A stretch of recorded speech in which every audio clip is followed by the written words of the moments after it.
Honored guests, lend me your ears. Long has our Fevrimon suffered, without a true monarch to guide her and her people. Decades have passed since last His Majesty Erland sat atop the Draken throne. Long have we endured, yet it has not been for naught. At last, the bell has tolled on the age of the Council. At last, we may celebrate the coming of our rightful ruler. The return of the Sovereign.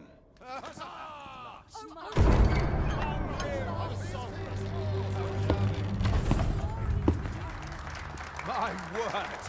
Such an inspiring visage. Your Majesty shall have my eternal fealty. Your Majesty, oh how long I have awaited this moment.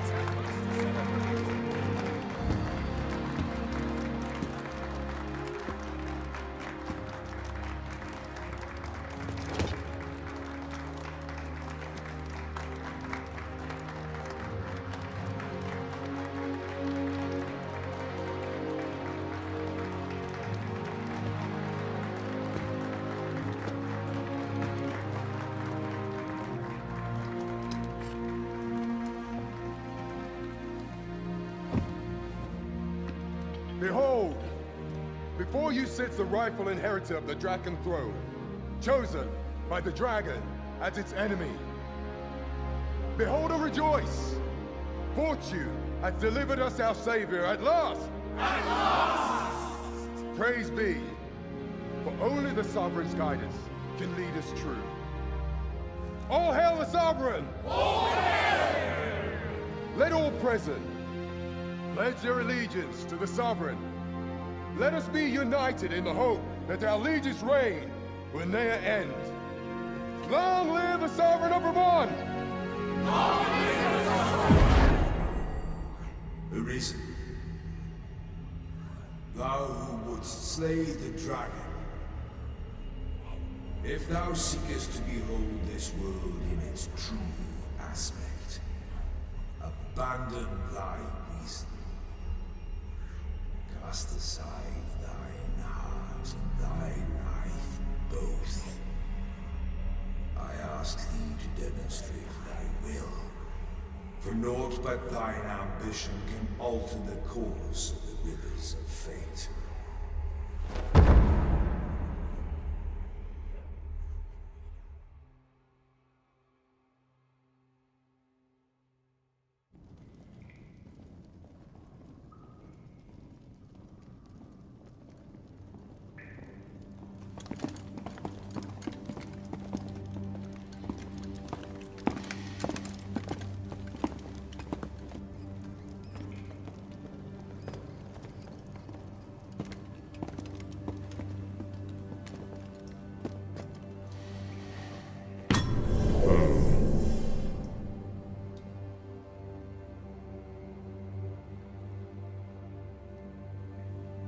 Now, which one of you was it?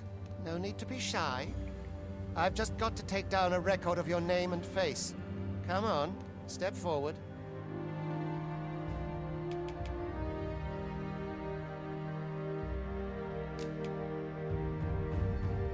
I ill like that look in your eyes. 'Tis queerly brazen for a pawn. Most of your kind have eyes blank as a cadaver's. Mayhap 'tis only natural, seeing as how you rise from the dead. There's aught different about you, though. Could it be that you fear death just as we mortals do? Worry not, vessel.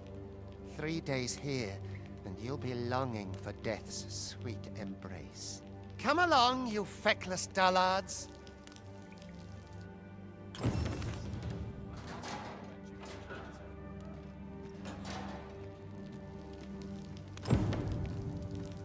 Learn your place, Paul.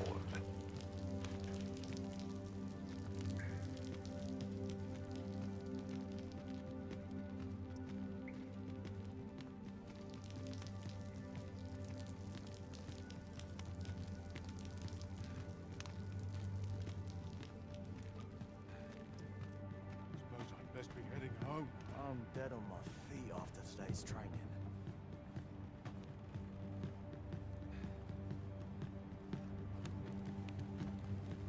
Mayhap I'll buy myself a new sword. All this worry was giving me an icky I suppose I ought to be used to this by now. Not sure how much longer I can hold out.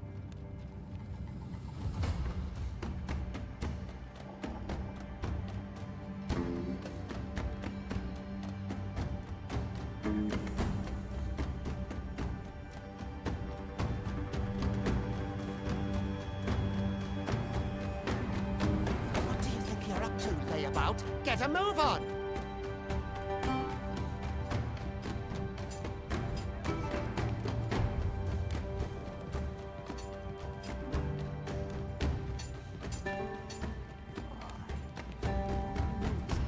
I've no time for you now. Leave me be.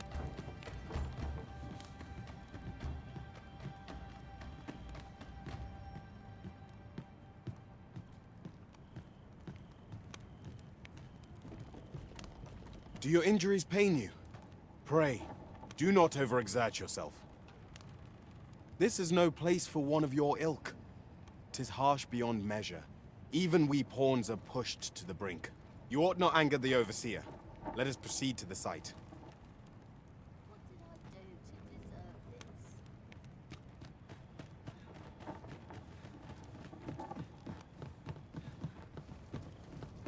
My eyes aren't what they used to be. I do not understand how 'tis they compel us.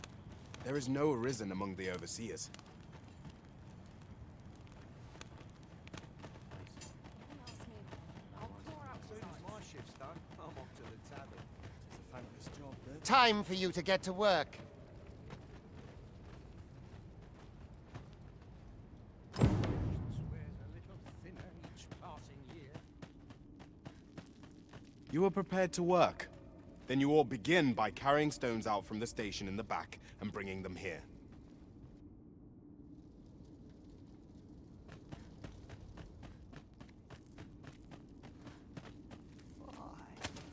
My knees have been acting up of late. Looking to be made an example of, are we?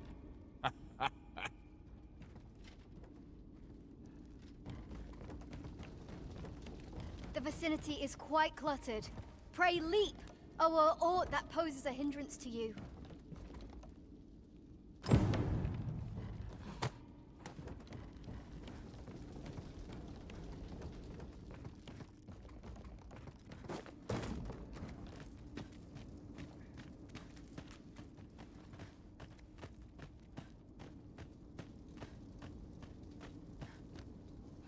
A job well done. Now the next step is to...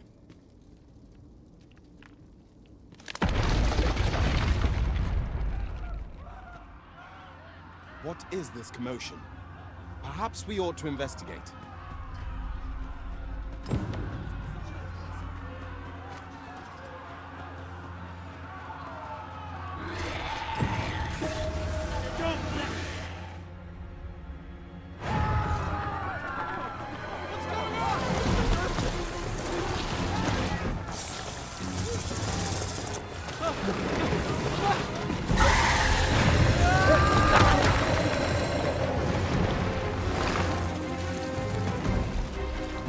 No, the damn thing's been awoken. You but fell that fiend, even at the cost of your lives!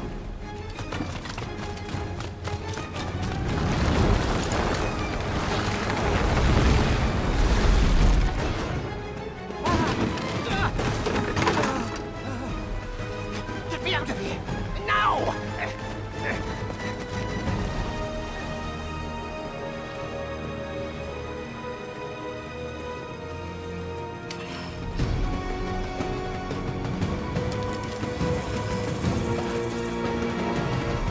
All knots done.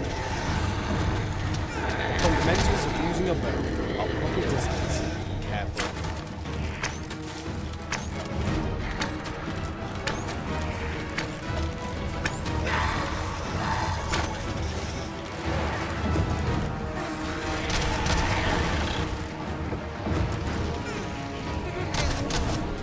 If your foes should draw too near, counter them with a well-aimed kick.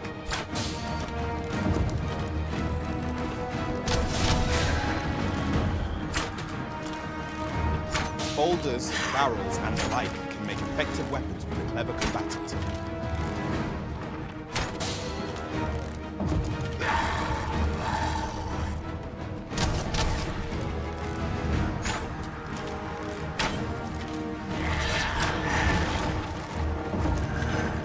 When delivering targeted...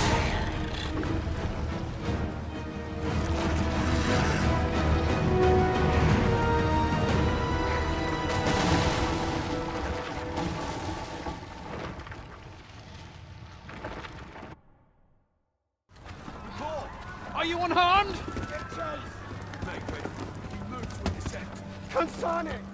You ought flee while you can.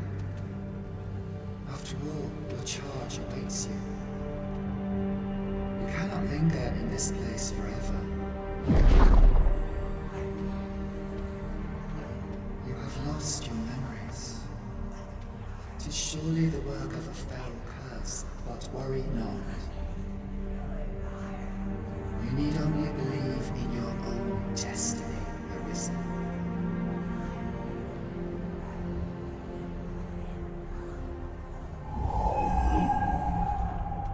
God, son it. The accursed creature escaped. Oh, you! Get back here! Quickly! This way, Arisen! Come this way. Let us flee.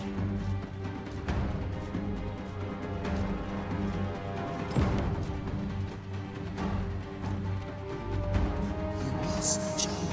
That is the only path.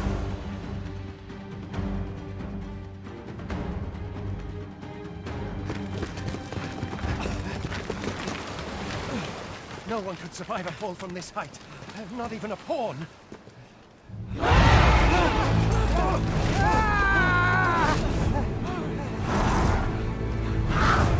Don't just stand there! Shoot it down!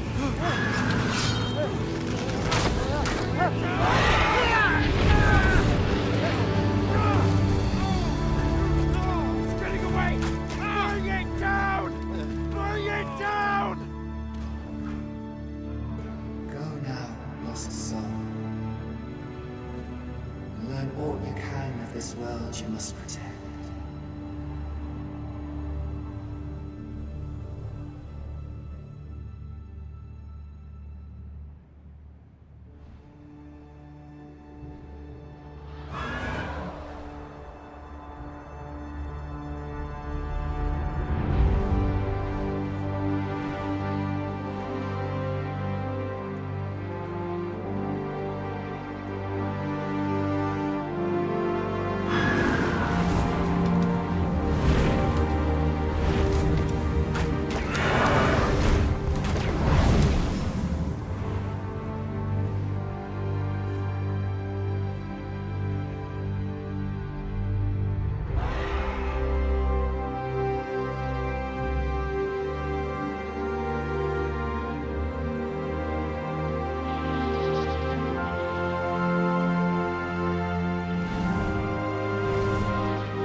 Keep your distance, Arisen! Worry not for me. The brine may swallow me whole, but I will not perish. There is a stone not far from here, known as a rift stone. Pray, seek it out. If you're truly the Arisen, then our paths will surely cross again.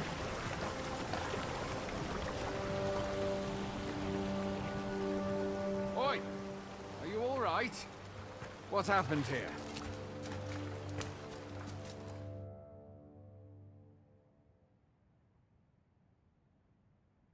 A griffin appears one moment and falls the next.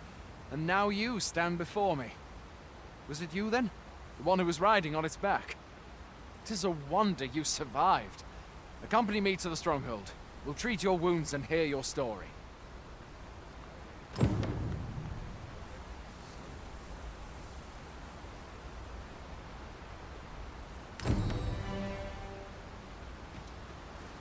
This'll be a right mess to clean up. Who knew there'd be a cavern round here? A single bolt from a ballista. And well aimed at that. Must be one of Sir Leonard's from out of Melve.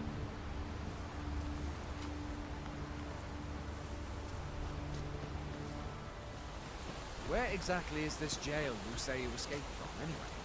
I've never heard of such a place. There's certainly naught like that here in Vermont. Could it be you were held in the neighboring country of Batal? Nay, I suppose that's unlikely. We've been estranged from Batal ever since the war. It is difficult to imagine any citizen of Vermont being sent there. Fie! Goblins! Let's take up your weapons, sir. You'll be needing it. If you find your strength flagging, imbibe a curative or have a bit of green orange.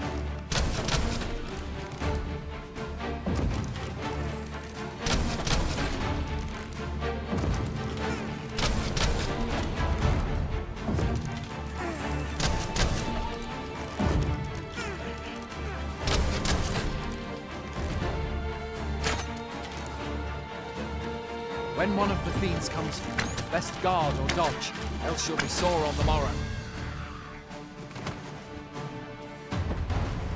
Make use of the slope. There are oft items to be scavenged from the body. Have you beheld the dragon as yet? I've not, and I count that a blessing. All I know for sure is that 'tis a beast e'er more fearsome than a griffin. One need only look to the miserable state of the village to see that.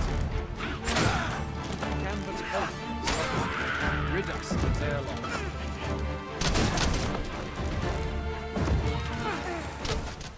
When the dragon rears its ugly head, the sovereign appears among the people and steps forth to challenge it.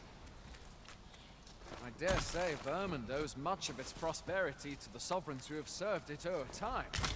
Though, personally, I'm just glad to know we've got someone looking out for us.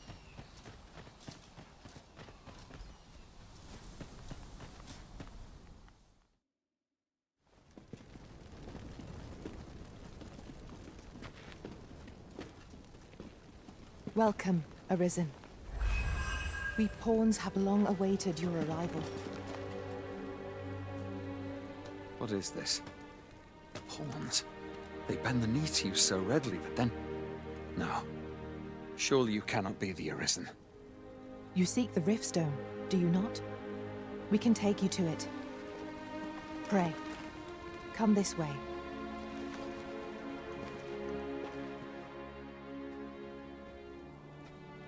Before you stands a Riftstone.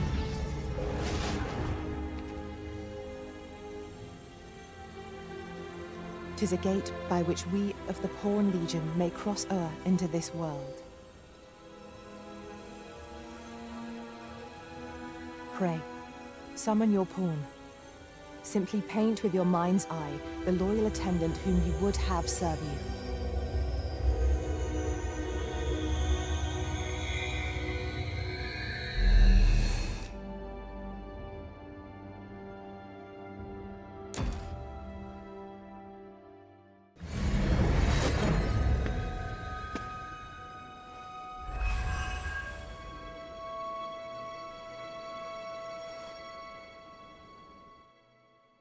Pawns are known as crossers of the rift, for we are able to connect to and traverse other realms beyond this one. When we return, 'tis our duty to use our experiences and the knowledge we have gained to aid you on your journey, Arisen.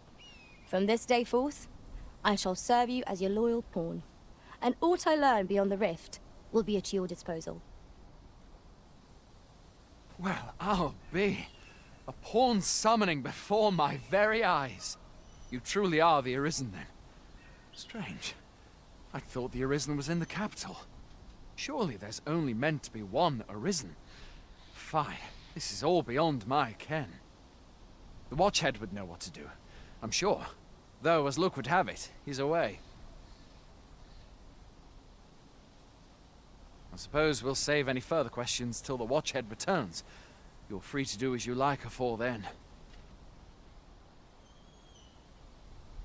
What? You've no memories, you say? Mayhap you could make for Melve, then. 'Twas set upon by the dragon not long ago.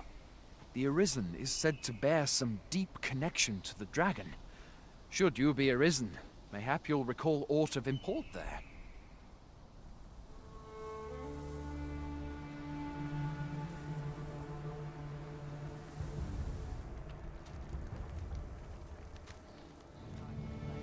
Hail, Arisen.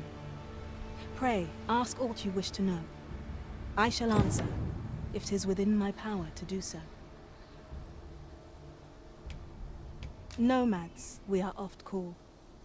Born in, however, I cannot speak as to our true nature, for I know of it not. None of us do. We do not need to. We merely do as we are commanded. Nomads, we are oft called. Born in other worlds, we travel here by means of the rift stones that we might aid you, Arisen. However, I cannot speak as to our true nature, for I know of it not. None of us do. We do not need to.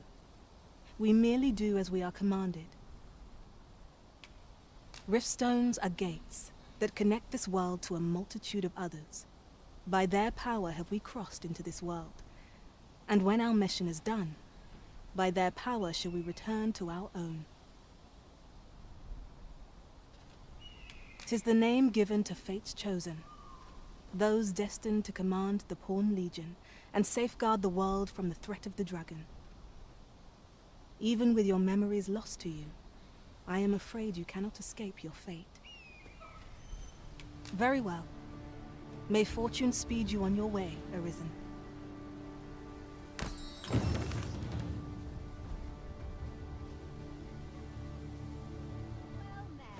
Hail! You a soldier? 'Twould be a surprise to see you arrive in one piece, if not. Hordes of monsters have been plaguing this area of late, you see.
We've had to start sending out new recruits to cull them. Is that so? Who went yonder? Lachlan. But I dare say he'll fare all right. Aye, I expect he will. Who was sent out that way, then? Ocado. To be honest, sir, I'm a little worried for him. What? Weren't harpies reported in that area? The lad can't handle those beasts on his own. This is the first I'm hearing of it. Fie! I want to go to his aid, but we can't just abandon our posts. Say, you seem stout of heart. Would you be willing to go in our stead? 'Tisn't far, only a short ways out from the main gate. You've my thanks. And Anacardo's as well, I'm sure.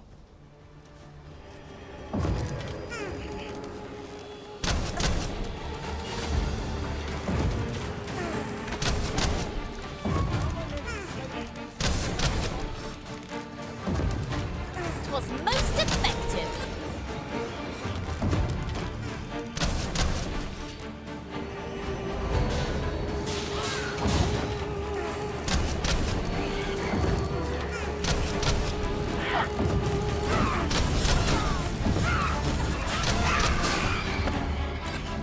Who are you? Have you come to aid me?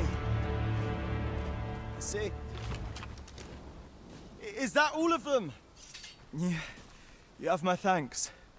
I do not believe for a moment I could have slain those creatures without your help. I've only just enlisted, and when I thought this could be the end of me, I was paralyzed. You saved me this time, but I won't always be so fortunate. I'll have to train harder, till I have the confidence to face such beasts on my own. Well, I'd best be heading back, but I'll be sure to let my superiors know of your good deed. I hope we meet again someday. Shall we be off? We've a report to make. I must go away. Hail, friend! Many thanks for aiding Anacardo. 'Twas a relief to see him return, and none the worse for wear. Aye, that it was. The poor sod might not have made it back alive had you not intervened. 'Twas a bit too early for him to be seeing actual combat. That much was made well clear. We'll be extending his training period. The instructors here are well known for whipping recruits into shape with their grueling regimes. Speaking of training regimes, I must admit I've half a mind to ask you to join us. We could use someone with your experience. We have succeeded in defending our charge. A sign of good things to come, mayhap? Such moments make me proud to serve the Arisen.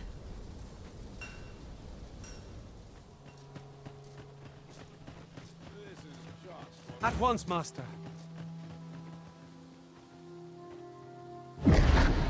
Hast thou forgotten thy destiny, thy charge?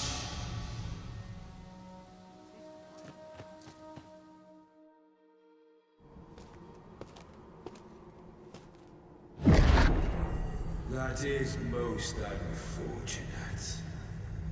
But it doth not release thee from thy fate.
Can you hear me, sir?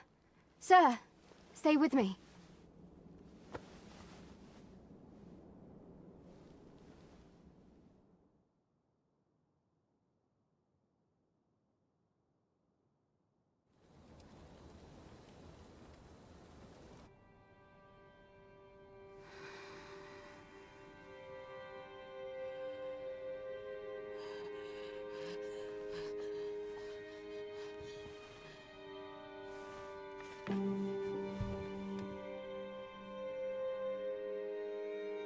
Thank goodness.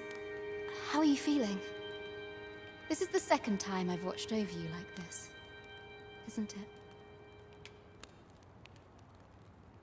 You do not remember? Then have you forgotten that you protected me from the dragon's flames? You withstood the fire in my stead and were well and truly charred. 'Twas terrible. I had thought your life forfeit. I could not hear the beating of your heart.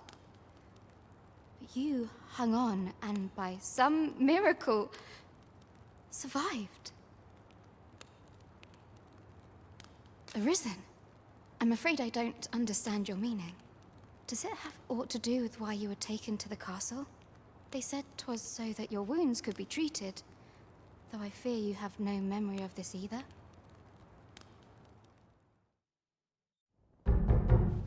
I am of the Border Watch. Someone with Arisen-like abilities came to this village, horn in tow. Know you aught of this? Has he come for you?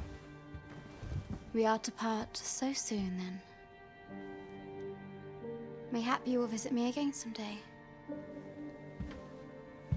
Till then, take care. Arisen.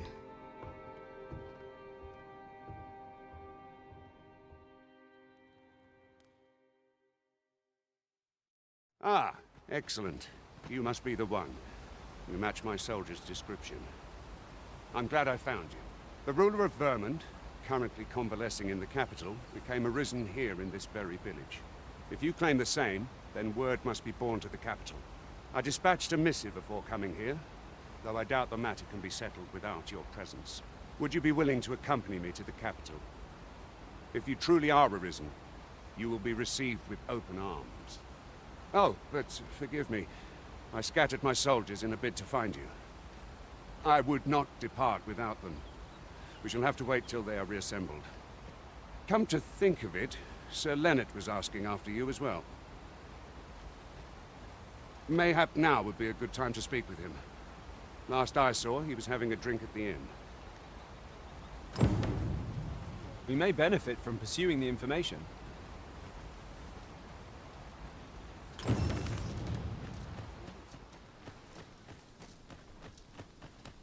Ah, you've returned.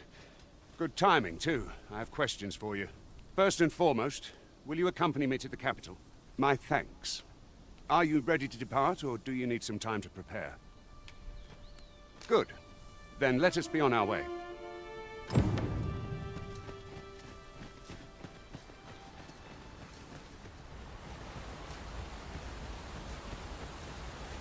The Arisen is the lawful ruler of Vermund. So it has always been. To claim the title is to claim the throne. Yet, not all claims are true. Our king sees many pretenders, and they are not dealt with.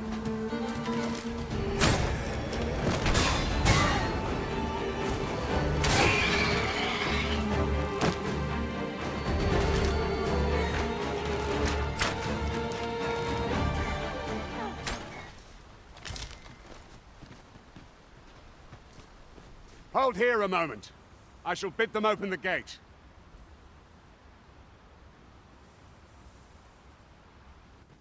Who's that you've brought with you, Watchhead, sir? An Arisen, by all appearances. An Arisen?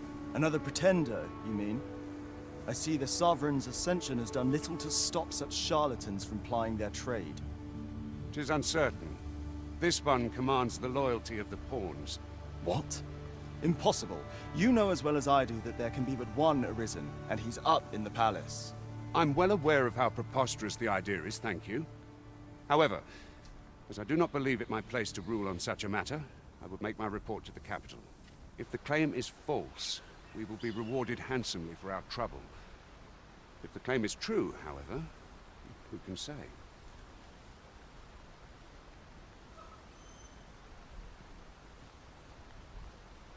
All's been arranged. Come, let us pass through the gate. This is for you, Master. I thought it might come in useful.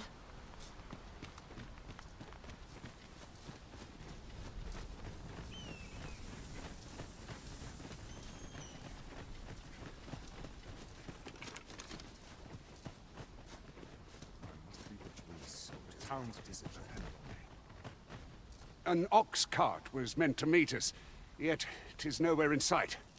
Aught may have befallen it. Best we press on.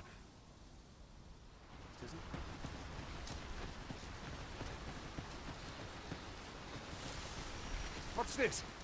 We're trapped.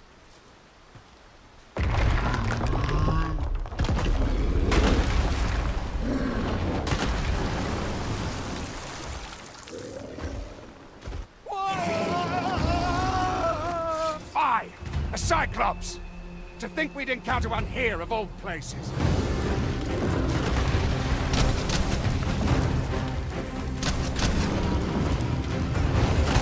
Oh, we've got the beast free, fear not.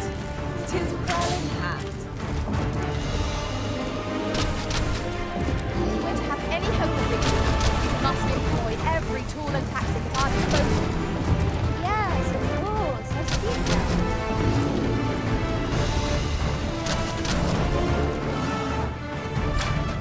First and foremost, we've got to lock up balance.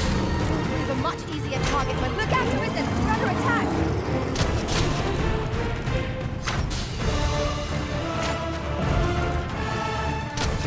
What was that sound? Fall back!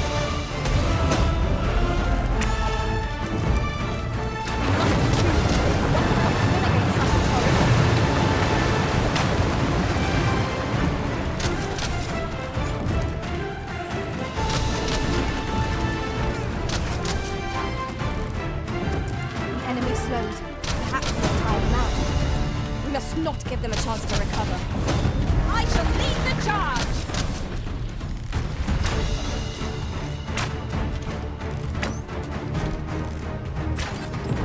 It is time we made for the king to inform the people of Dogma that Arisen is coming. You have my gratitude, sir. It seemed I misjudged you. I had taken you for another false Arisen. Goodness knows we see a lot of them. Yet the value you showed in coming to our aid has dispelled such thoughts. Here, take this, as a mark of my trust.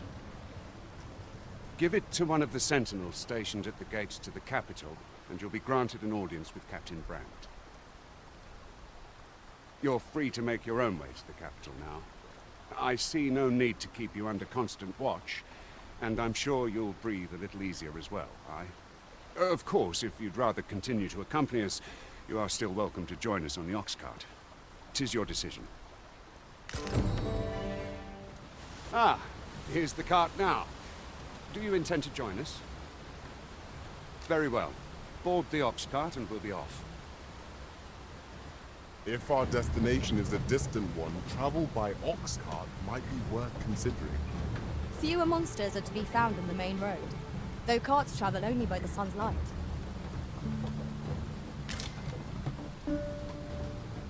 Goblins! What rotten luck! We've need of your aid against her.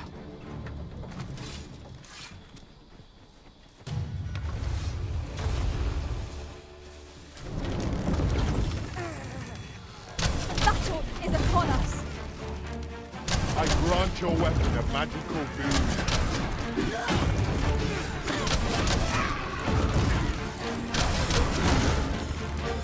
That's enough. Huzzah! Seems we drove them off. You've my thanks for aiding us. Vernworth isn't far from here. Will you join us the rest of the way? All right.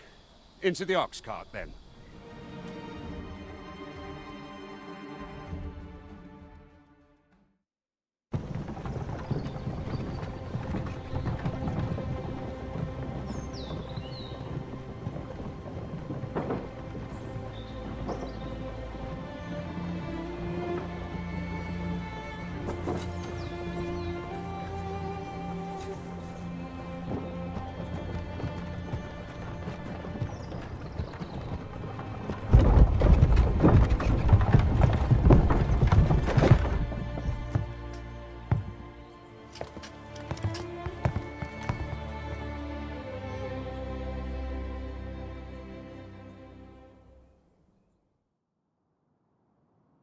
I was informed of your coming, would-be Arisen. Captain Brandt, this individual summoned a pawn through a rift stone. Several witnesses can attest to it. Though I admit I had my doubts at first. It would seem this is no mere deceiver. This one's not a bad sort. Saved our hides on the way here. As decreed by the great will of our world, there can only be one Arisen. That Arisen now resides within the palace. Indeed, he is our sovereign and the rightful ruler of Vermont. It follows, therefore, that this ruffian before us is naught but a pretender. You must submit to questioning. If you value your life, you will not attempt to flee. I shall conduct the interrogation myself. Stand watch outside.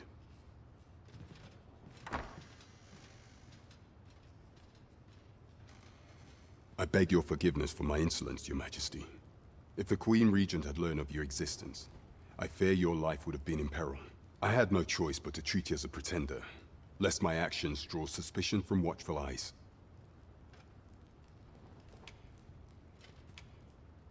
Then you have truly lost your memory? In that case, mayhap I ought to explain the situation before we proceed. You, and no other, are the Sovereign, the only legitimate ruler of this kingdom. Some days past, you confronted the dragon in the village of Melv, whereupon you became Arisen. The people rejoiced, for our true liege had finally appeared, ending Vermont's long years of council rule. Yet, not all celebrated your coming.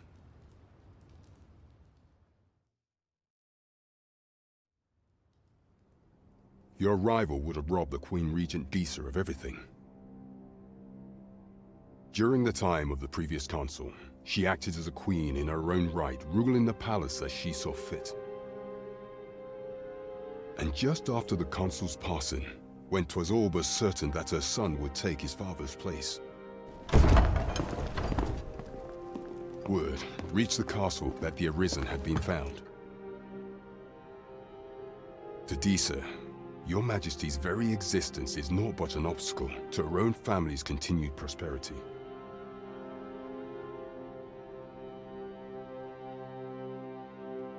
The assassination of the Arisen is an impossible feat for mortal hands. Thus, Disa chose to abduct Your Majesty while you recovered from your wounds, in order to rob you of your memory with a fell curse and sell you to Batal as a slave. Following that, she prepared a replacement to serve as the Sovereign in your stead. A mere puppet. However, with Your Majesty returned, I have no intention of twiddling my thumbs as Disa plays her games. I shall devise some plans to further our cause. Pray, visit me a night in the tavern that we might discuss them.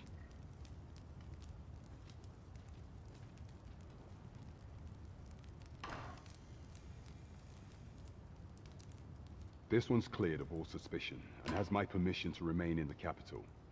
You are to trouble the good sir no further. Are we clear?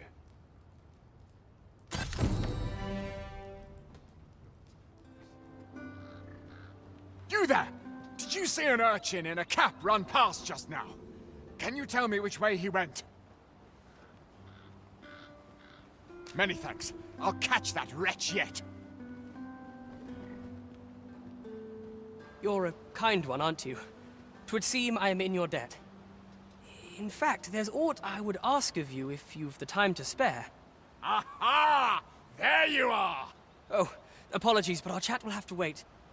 Till next we meet. Farewell.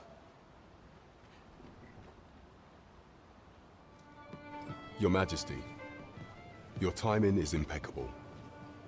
I just thought to call for you. 'Tis not a matter for prying ears. Pray, let us speak out here.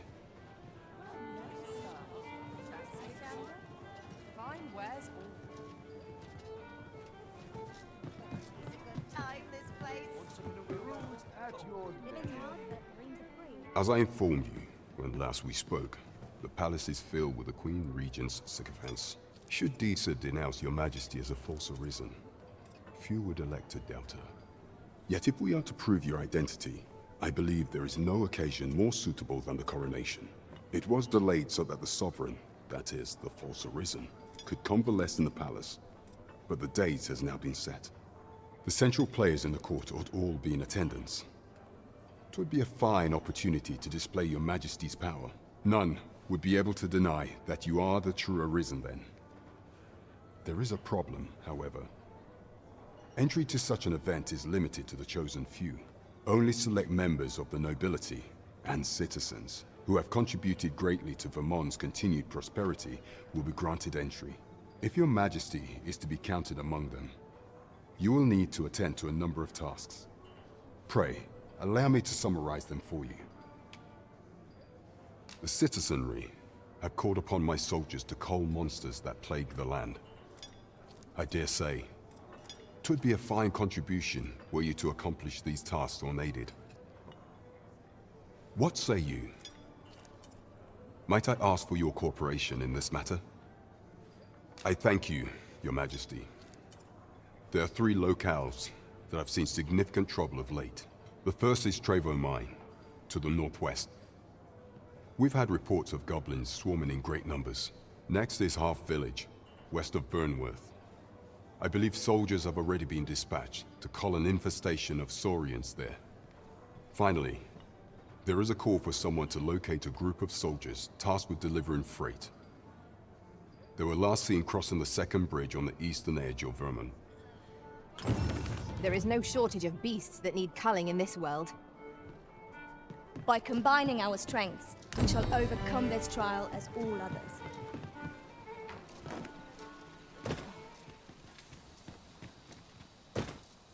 We've a few options of where to go, but I'd say our best bet is to start with the location nearest us. The soldiers delivering freight were last espied near Vermon's eastern edge. That's not far from here. We're in your hands, sir. Much obliged.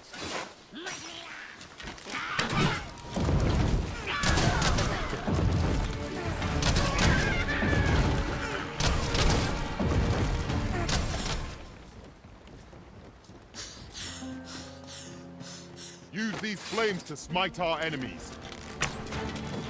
Protect the shipment! Steal your house! Cut the fiends down! Don't let them touch the shipment! V! How did this happen? We must defend the cargo! They're a tenacious lot.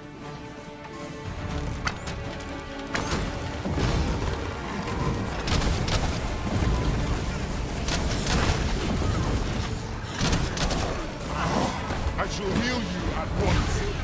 Wait a moment.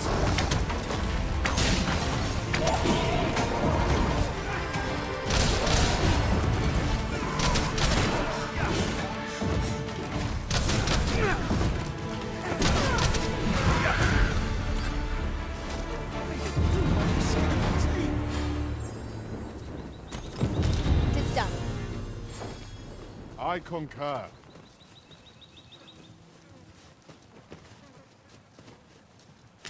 We're not done yet, Master. Our next destination awaits. Good. We're here. We would be ill-advised to proceed without light.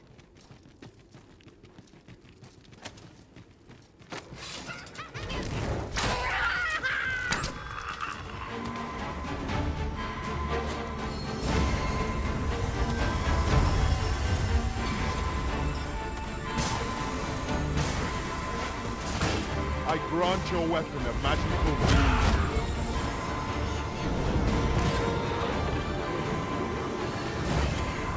Forgive me for being a burden, Arisen.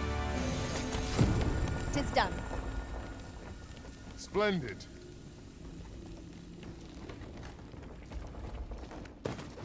We were to make for Harv Village, as I recall. 'Tis not far from here. If 'tis as broken as it seems, then I'm afraid we've no recourse but to find another way around. I'm not altogether happy with this.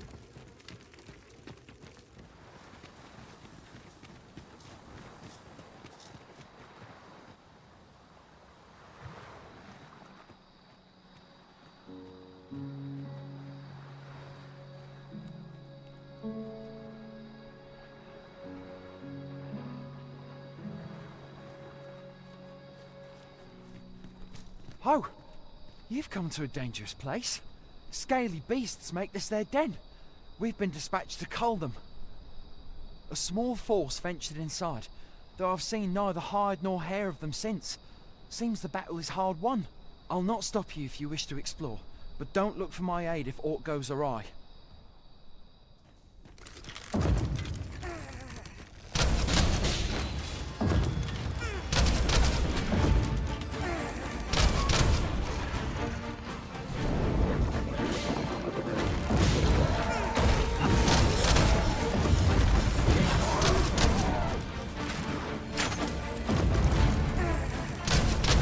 Quickly, Arisen. You must regain your weapon. I grant your weapon a magic.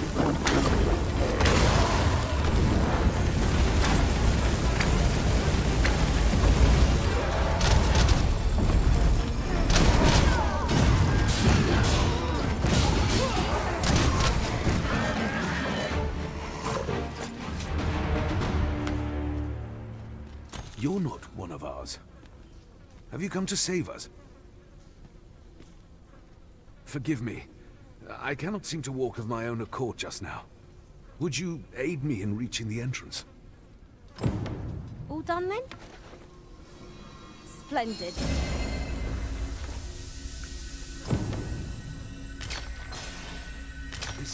Past surveys revealed... Could there be a This place warrants further... Huzzah! We must inform Captain Grant at once.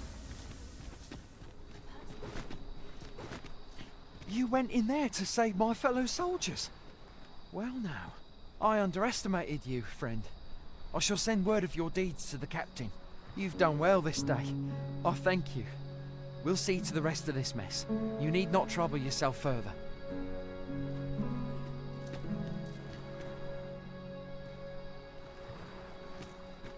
Do try to keep me in your sights, Master. I shan't lead you astray. Hold, sir. I'd rethink pressing onward if I were you. The village is crawling with saurians. Forgive me. I didn't mean to startle you. I used to call this place home, you see, in times more peaceful. You're the Arisen, are you? Well, that's something. We were hoping to reclaim our village, but it doesn't seem we'll have much luck. We fled when the dragon attacked some days past, thinking we'd return once the baleful thing was gone. Easier said than done, clearly. In our absence, a bask of saurians have made our homes their own. What are we to do? The guards not like to send soldiers all the way out here. Ah, but mayhap they needn't at all. You are the Arisen, aye? Could we trouble you to aid us in our hour of need? Please, sir, do something, anything about the saurians infesting our village. Saurians abound, Master. Be on your guard. We ought to proceed with caution. There, Master! Saurians! We have no means of exposing our enemy's weakness.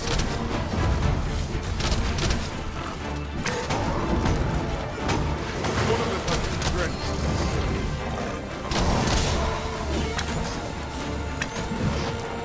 Well done.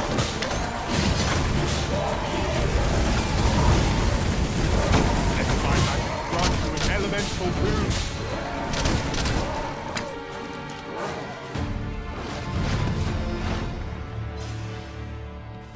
Is the deed done, good Arisen? Oh, thank you, thank you! We shall all be able to return to our homes at last. I can hardly wait to bring these tidings to the other villagers. I dare say we'll have this place livable again ere long. I cannot thank you enough. Long will you be known as a friend to our village. If you happen to pass by, do come visit us, won't you? I should like for you to see this place as 'twas afore the dragon's attack. For your sake, as well as ours, we'll do our utmost to see the village restored. With this, the peril has passed. Still, perhaps we ought to visit the village again anon, just to be certain. You've done a fine job culling those monsters, Your Majesty. 'Tis common knowledge among the people that 'twas you who delivered them from danger. The number of those who seek out this tavern in the hope of an audience with the Arisen grows by the day. Should you continue to display such valor, the day will soon come when Disa can no longer deny your presence. And ere it slips my mind, pray, take this.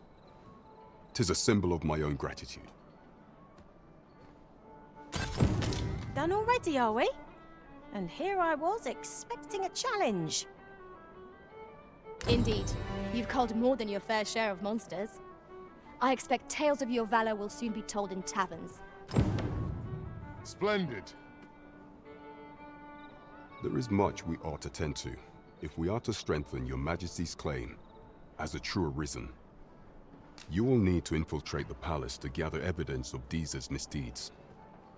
I hesitate to ask something so dangerous of you, yet I fear we have few other options. I have attempted to do the same through my own channels afore now, though I have yet to uncover so much as a whisper of her plots. Would that I could undertake the task myself, but my station prohibits me from reckless action. What say you, Your Majesty? Might I ask this task of you? I shall ensure that the door to the Queen Regent's office is open between midnight and dawn. Pray use that time to conduct your investigation. Pray, follow me. Shall we make for Vernworth Palace?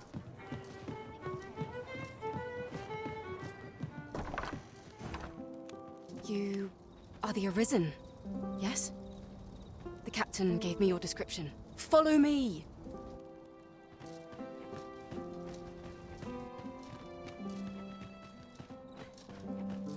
Tis best you move along. Should one of the other guards espy you, I will be forced to play my part. Pray, be cautious, Your Majesty. All my days were so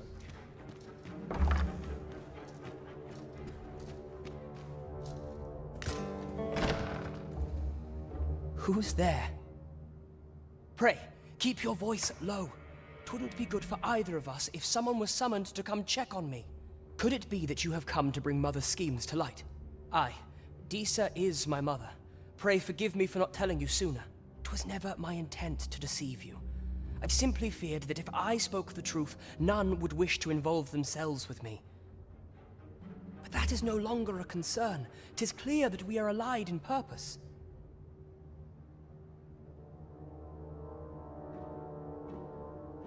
My word, you mean to say that you are the true Arisen? That the Sovereign currently residing in the palace is a pretender? Could Mother have had a hand in that as well? Regent Kin Sven appears to be missing from his chambers. Have you seen him? Me? No, sir. Then start searching, you fool. Should aught befall the Regent Kin, 'tis us who'll answer to her grace. Forgive me. My absence seems to have made this rather more difficult for us. You ought leave the palace at once. This room turned up little of interest, but I've a mind to look into this further. I shall send word to Captain Brandt if I discover aught you should know. I'll head out first and speak with the Sentinels. Use that opportunity to make good your escape.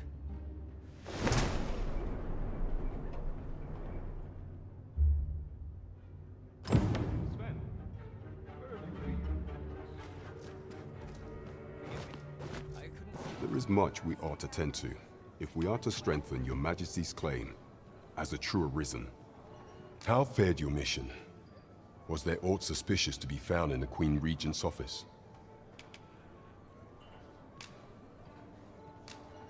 This scrap. 'Twas part of a letter, and from Batal no less. This alone can prove little, but 'tis clear that Disa's schemes run deep. Disa's actions have weighed even on the mind of her own son. 'Tis a surprise, but a welcome one. Disa is the doting mother before the Regent King. If Regent King Sven is willing to aid us by drawing Disa's focus, we may be able to gain more useful information. You have done well, Your Majesty. Though I am limited in the aid I'm able to offer, I bid you, take this. It seems we were right to suspect the Queen Regent. We ought to keep an eye on her in the days to come. That's odd. Phases. Now there's a name to remember. Of all those who serve the Queen Regent, there is but one who I have no doubt will lend his support to your Majesty's cause. I refer to Waldar, a magistrate. Many a time has Disa demanded Waldar amend the code of Vermont to her own benefit. And many a time has the magistrate refused her, for he is loyal to none but the spirit of the law. As a result, he now sits in a cell beneath the palace. Our laws dictate that your Majesty is our rightful ruler.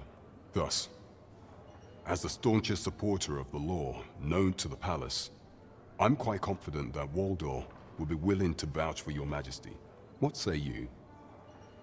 Might you be willing to aid me in arranging the magistrate's release?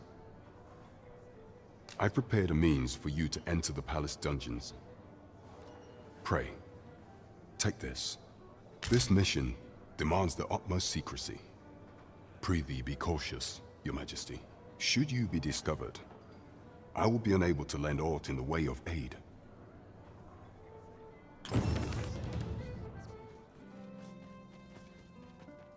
So, you've come. Captain Brant bade me allow you passage.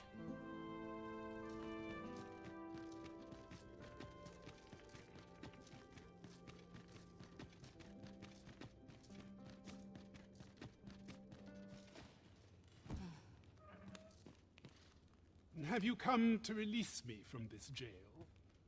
Who are you? Oh. Then we are presented with three options. Either the law of our world that allows only one Arisen has been upended, or Disa's Arisen is false, or you are lying to me. Have you proof that you are Arisen, as you say?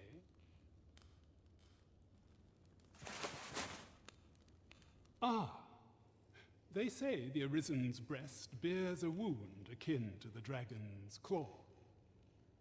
By that mark, 'twould seem 'tis true. This reminds me of a happening 148 years ago. During the reign of Regent Alphonse, a man named Crusoe appeared and claimed to be Arisen. He went before the people, insisting that he, and not Regent Alphonse, was the true Arisen, the one fit to lead them as their ruler. And what befell him, you ask? Ha! Crusoe was discovered to be a liar, whereupon his head was liberated from his shoulders on the spot. Aye, I dare say your arrival portends another beheading, but whose will it be, Oh, you've no interest in such things? Why, the law is everything to me. 'Tis life itself. I believe I can surmise what you came for. And though I am here on false charges, I have no intention of breaking the law to gain my freedom. What is it? Have you come to hear more tales of false Arisens? Escape? But why? Here, I spend my days perusing the code and deciphering old texts. I can devote all my time to my own interests, and I need not turn my ear to Disa's absurd demands. 'Tis a paradise to me, this cell. That said, if you know of a place with a mountain of tomes I could delve into, I might rethink the matter. Tell me, does that ring any bells? I suspected as much. Then we are done here. Leave me be. A place to quench one's thirst for knowledge, eh? I'll admit, 'tis an intriguing prospect. Well, have you found some place I might sate my scholarly curiosities? Oh, to think such a place existed. How very curious. Guide me outside, then. If you can deliver me from this pit, I ought to be able to find the rest of the way on my own.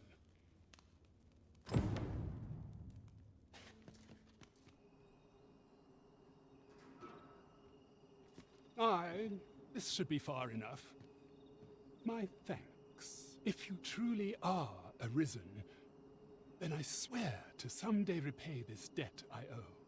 Words may be wind, but there's naught else I can offer you at present. Pray visit me if you've the time or inclination. Mayhap the knowledge I've gained reading tomes of Eld could be of some use to you.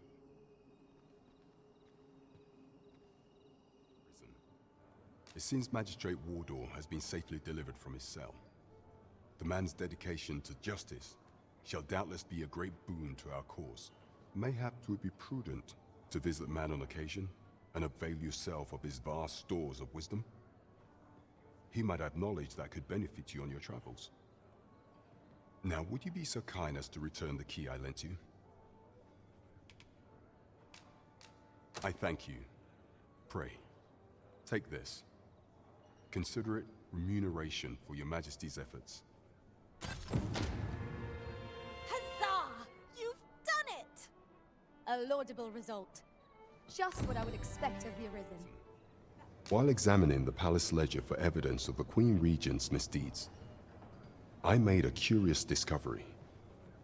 For some time now, it seems she has been diverting a veritable mountain of gold to the daily purchase of sweet crown flower.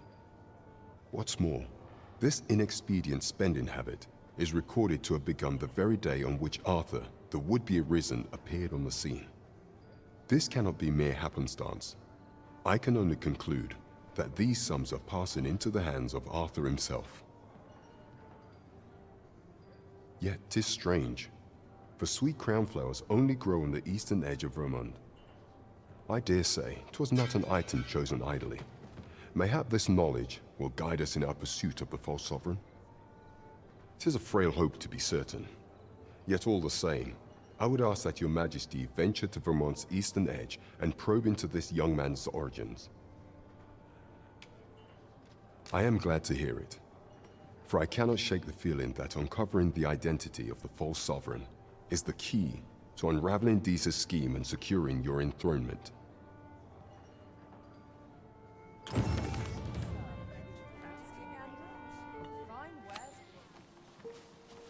The false sovereign has been an enigma for far too long. What say we make for Vermund's eastern edge?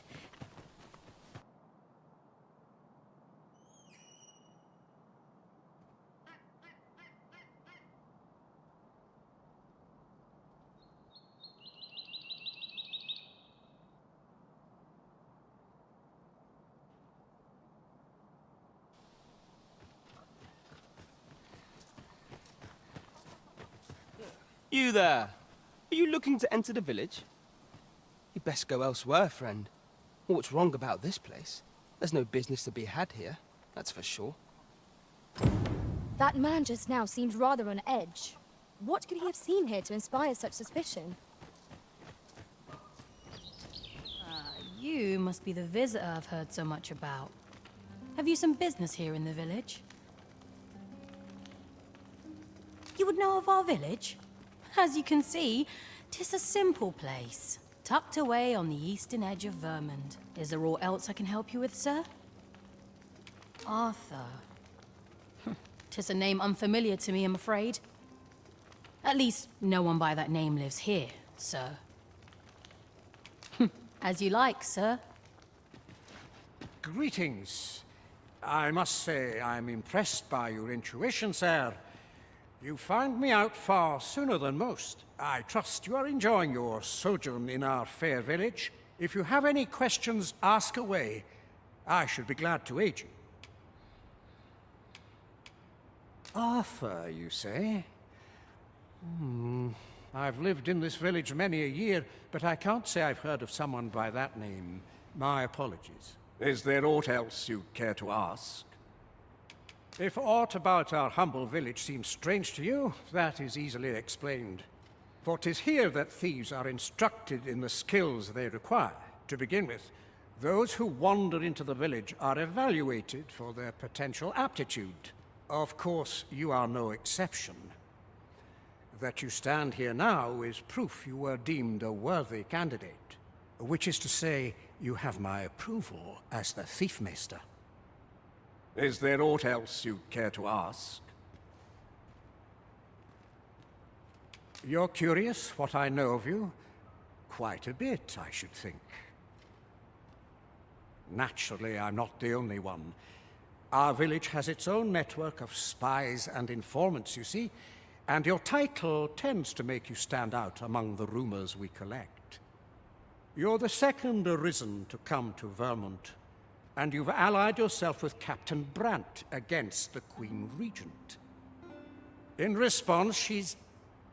Oops. I mustn't say another word. Don't misunderstand. I'm no ally of the Queen Regent.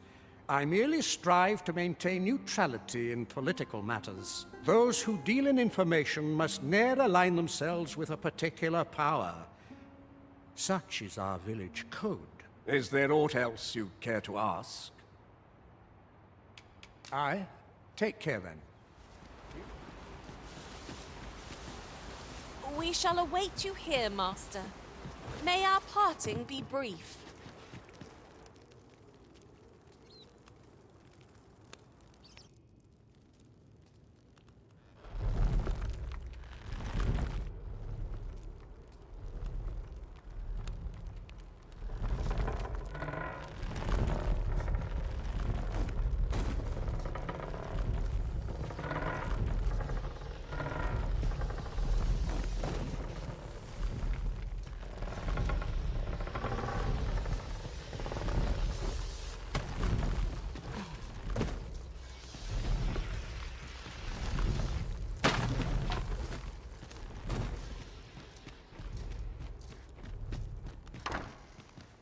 You made it after all.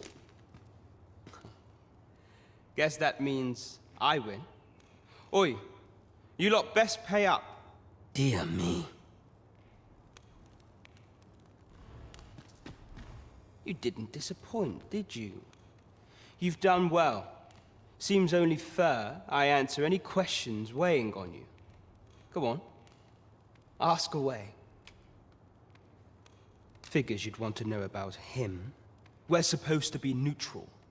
Ordinarily, I wouldn't say a word about one of our jobs. But I suppose I can tell you, the situation being what is. His real name is Dara. He was one of us, once. But he's been exiled. We had no choice, see? After he went off to play the false Arisen, we're men and women of shadow. Center stage isn't our place to stand. That's why he was cast out.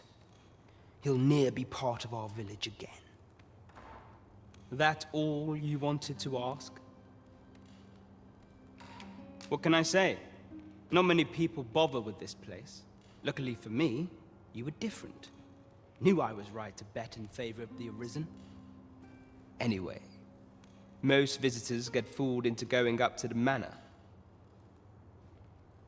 We send them packing with a trifle, and if they don't question it, good riddance. Anyone that complacent has got no business being a thief. We only train the rare few who make it here. Some might go so far as to say that the entire village was built around this spot. That all you wanted to ask? For all this, Dara was in line to become the next thief maester, but he failed. Took a massive injury to the chest during the trial. So the title fell to me. That's when he went off, saying he used the scar in his chest to pose as the Arisen. And what a scheme that turned out to be, eh? Now he gets to sit pretty on the best seat in the kingdom. Still, you'd have a hard time proving that he's not who he says he is. He's a wily one, that Dara. Always was careful not to leave behind a shred of evidence. But we can't have him thinking that he gets to go off and enjoy a peaceful life in the lap of luxury after breaking our code. Methinks he needs something to remind him of the debt he owes us. Here, this should do the trick.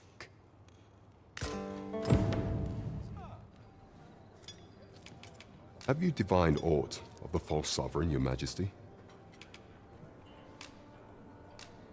This appears to be a bill calling for the arrest of a man named Dara. But hold a moment. Does this man's countenance not bear an uncanny resemblance to that of the false sovereign? I see. If your Majesty is certain that the two are one and the same, then I am convinced as well. However, I'm afraid this paper alone does not constitute sufficient proof. Ah, but of course. I surmise your Majesty intends to post the bill and invite suspicion. A clever plan. The Queen Regent will be forced to deny any connection to our new sovereign, yet will be unable to remove the bill from the public eye. Furthermore, 'twill serve as an attestation to Dara's existence, which shall remain an undeniable truth till the man resurfaces. And all the while, the doubts lurking in the hearts of the citizenry will continue to deepen. A clever ploy indeed. I shall attend to this matter personally. I've no doubt that this bill will prove its worth in due course. You have my gratitude, Your Majesty. Your aid has been invaluable. That thief maester's a capable sort. I'd wager this will make life rather difficult for the Queen Regent. We want for information. There is much we ought to tend to, if we are to strengthen Your Majesty's claim as a true Arisen. I bear word from Regent Ken Sven, Your Majesty. He espied the delivery of a suspicious package to a man named Allard. A minister who happens to be one of the Queen Regent's staunchest and most powerful allies in the palace. From the pains he took to remain on scene, 'tis plain that Allard wished this delivery kept away from prying eyes. That alone is reason to suspect a connection to Deeza's schemes. We must get to the bottom of it. The Regent Kin intends to call Allard to his chambers come nightfall. He bids you to use this opportunity to search the minister's chambers and see if there's aught to be learned. What say you, Your Majesty? Are you willing to undertake this task? I shall ensure that the door to the minister's chambers is open between midnight and dawn. Pray, use that time to infiltrate and uncover aught worthy of suspicion. Nothing compares to the excitement of embarking on a new adventure. 'Twould seem we even need to visit the palace.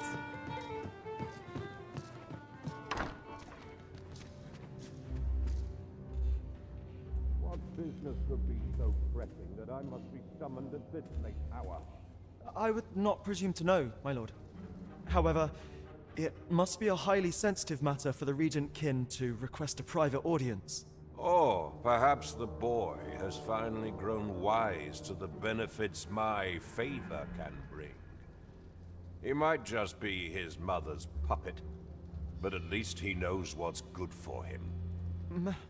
My lord, if someone were to overhear... Oh, unwring your hands, you fool! As if anyone in this palace would dare say a word against me. Now, if Wilhelmina calls, tell her to await me in my chambers. I will return presently.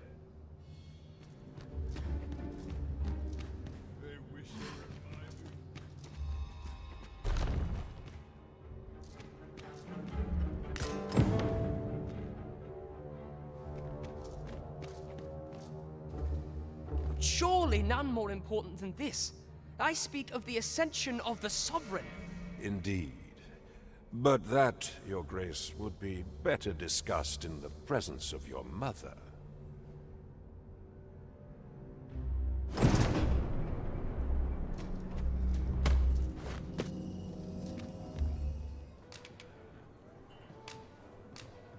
I know this sigil well.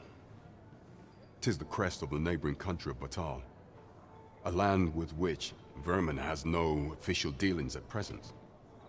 Let me see. It reads, "True to our word, we offer you the power of the Godsway. Pray make haste in securing Melv, that all might be made ready ere our plans are set in motion." A meager clue, to be certain. Though, 'Tis clear that the Queen Regent conspires with Batal. This does not bode well at all. Though the political situation is stable at present, much blood has been spilled between Vermund and its neighbor in the past. I fear such a partnership would only portend the drawing of more. At any rate, 'twould seem our search has led us to only more questions. Chief among them, what is meant by securing Melve and this Godsway? I will investigate these matters as best I can. In the interim, Your Majesty, should you have time to spare, might you make for Melve? Only once we have gleaned a fragment of the Queen Regent's plot can we begin to thwart it. And ere it slips my mind, pray, take this. Perchance it will... Phasus. Now there's a name to remember. As a reward for Your Majesty's efforts, you have been invited to attend the coronation. 'Twould seem congratulations are in order. You will, of course, require raiment befitting of the occasion. I would ask that Your Majesty return once you've procured such attire. All shall change once we have attended the coronation. If Your Majesty has any unfinished business to attend to, 'tis best you do so before we depart. Very well. The coronation is to take place on the morrow. We shall depart early in the morn, so Your Majesty would do well to get a good night's rest.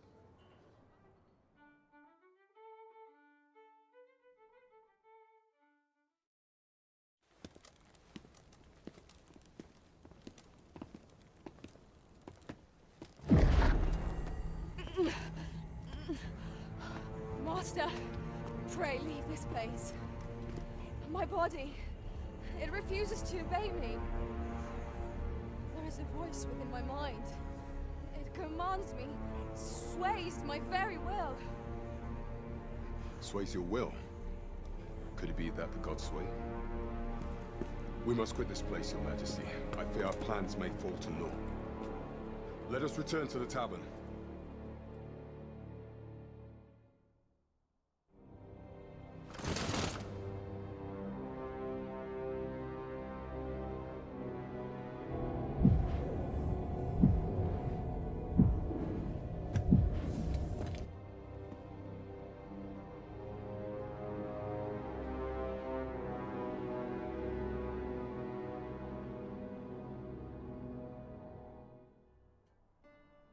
We've been had. The false sovereign commanded the pawns at the coronation, proving his own power as Arisen. According to Regent King Sven, the pretender was wearing some sort of lavish necklace at the time. I imagine this artifact is the Godsway mentioned in that letter. Perchance 'tis a tool that grants power akin to that of the true Arisen. 'Twould do much to explain the events that we have beheld afore now.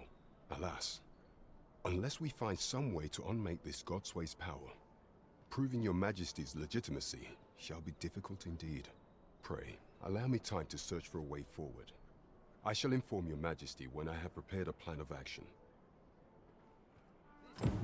Never could I have imagined such an outcome. What manner of artifact is this Godsway?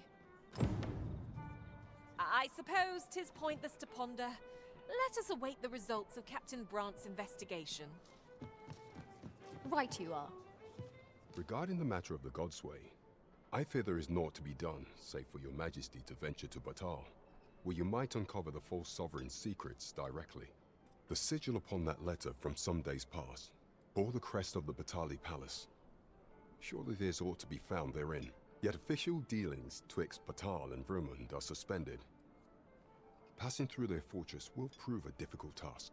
With such hindrances in mind, I thought to prepare this. Pray, take it.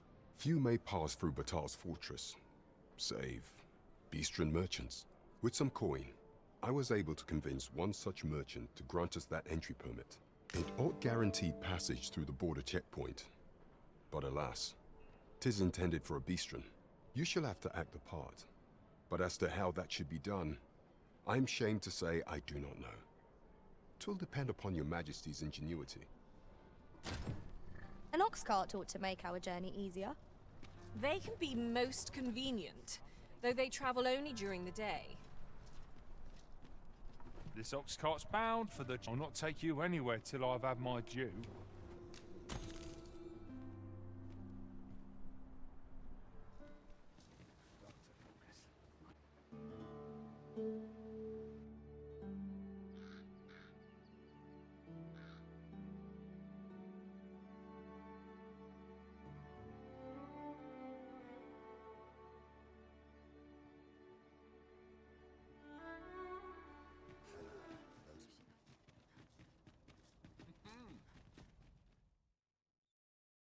A merchant, eh? Have you an entry permit? Hold a moment. That cart has priority. Lord Phaesus is come! Open the gates!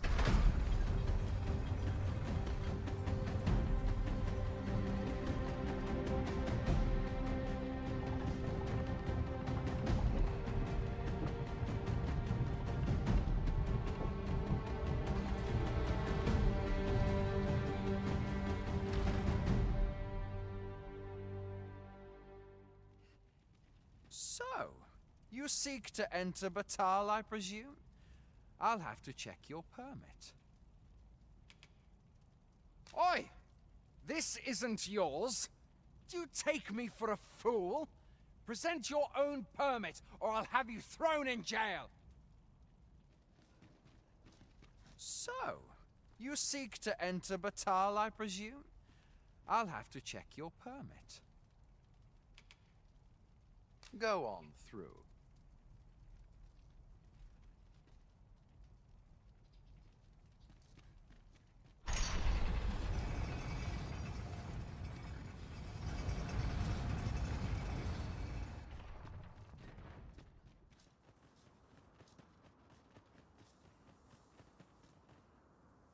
So, after breaking free of the chains of slavery that once bound you to this land, you return of your own volition. This is good. I am relieved to see that you are fulfilling your charge. Now, 'twould be advantageous for you and your pawn to visit the Rockmouser's burrow in Backbatal. Methinks 'tis where you will find that which you seek. Farewell.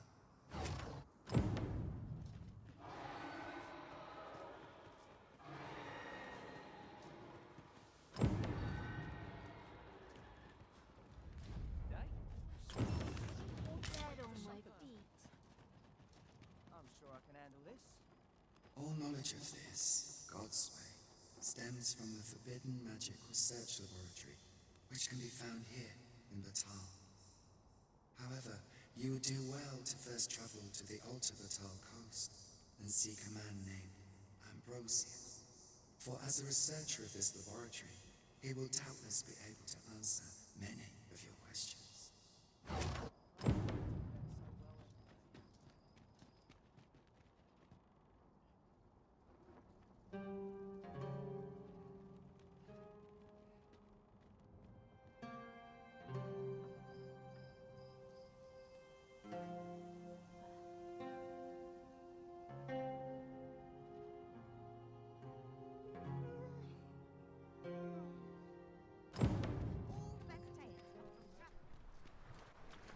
Mayhap 'tis time you use your ladder. Who are you? No, never mind, 'tis of little import. I'm searching for blue crystal shards. Find any, and I'll pay you handsomely. The bigger they are, the higher your reward will be.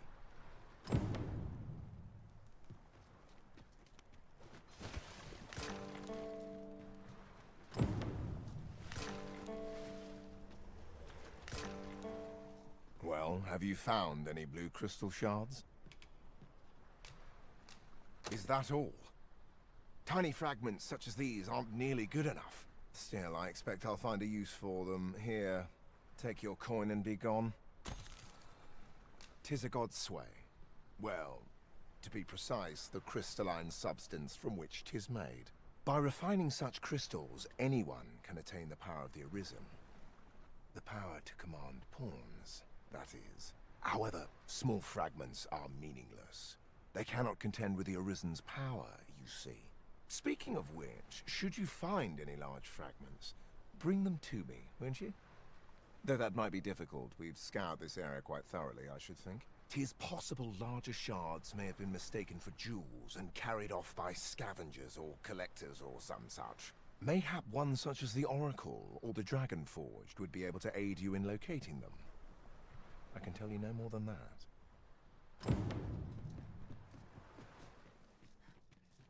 Like an age since I had visitors to entertain.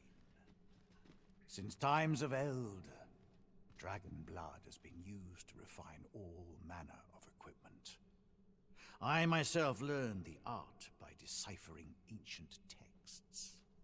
Remember, draconic blood flows through the veins of lesser drakes as well.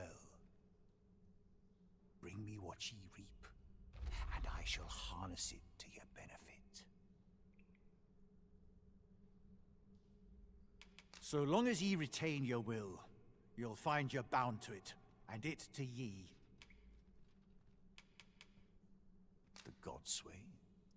Forgive me, but I've ne'er heard of such a thing. However, some years past, a sorcerer of Batal came to me seeking knowledge of the dragon, just as ye have. Faces, I believed he called himself. It appeared his intent was to alter the will of the world through mortal means. Perhaps there is some connection. Then go. But visit me again when ye have spilled draconic blood. Since times of Eld, dragon blood. Remember. Then I bid ye farewell. This is for you, Master. I thought it might come in useful.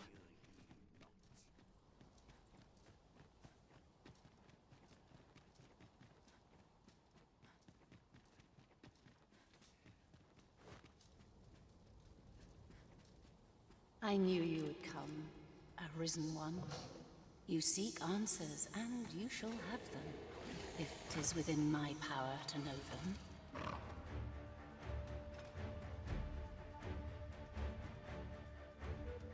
Loath as I am to admit it, I know little of the artifact of which you speak, though I shall tell you aught I can. I sense a land soaked in warmth. A warmth akin to your own, Arisen, to that of the power of the life you possess. Yet it now lies many fathoms below the surface of the sea, in a place unreachable by mortal hands. Though 'tis strange, for I sense also that this warmth grows ere near. 'Twould seem a path will be open to you in time, allowing you to venture into the heart of this warmth, so like your own. Perhaps he who was dragon-forged can tell you more. Seek him out in Har village, if you would learn from him.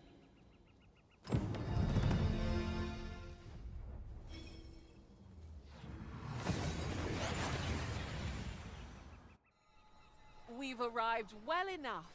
Where to next?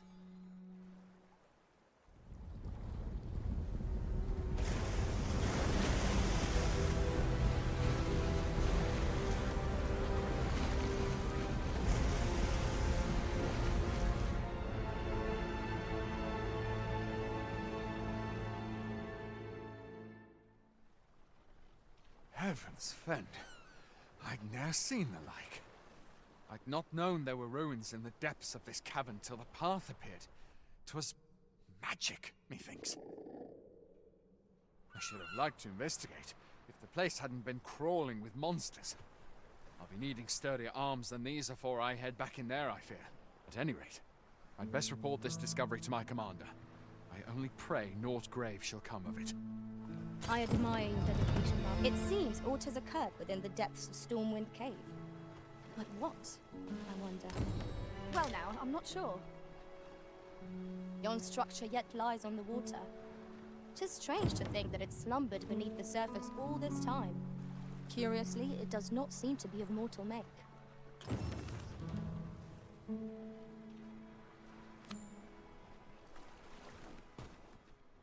'Tis in caverns such as these that monsters thrive. Narrow passages may await us. Be on your guard. Of course.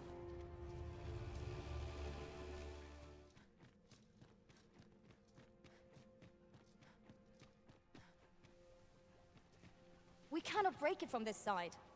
Really? Now?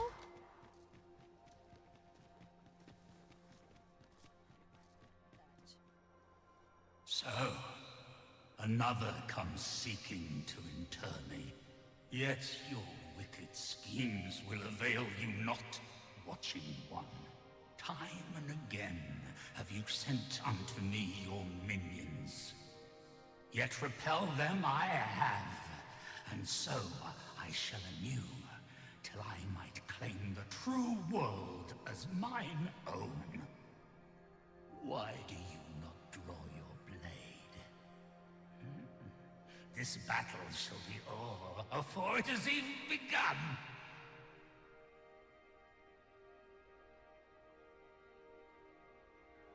You seek not my death. Then you are not of the Watching One.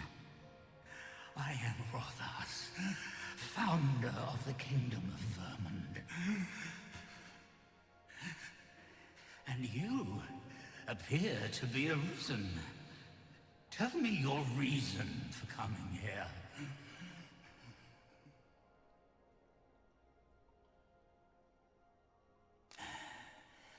Godsway. Speak you of those trinkets conjured by the wizards of Batal?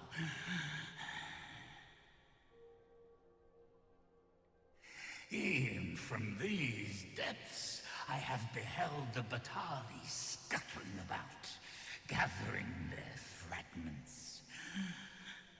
'Tis a baleful, maddening act to transmute the fractured souls of Arisen into such frivolous baubles.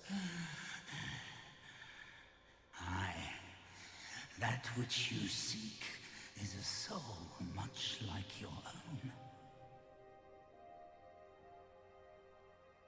Yet rarely will you find one intact, for splinters are all that remain of those pitiful Arisen who were bade come here by the Watching One to end me.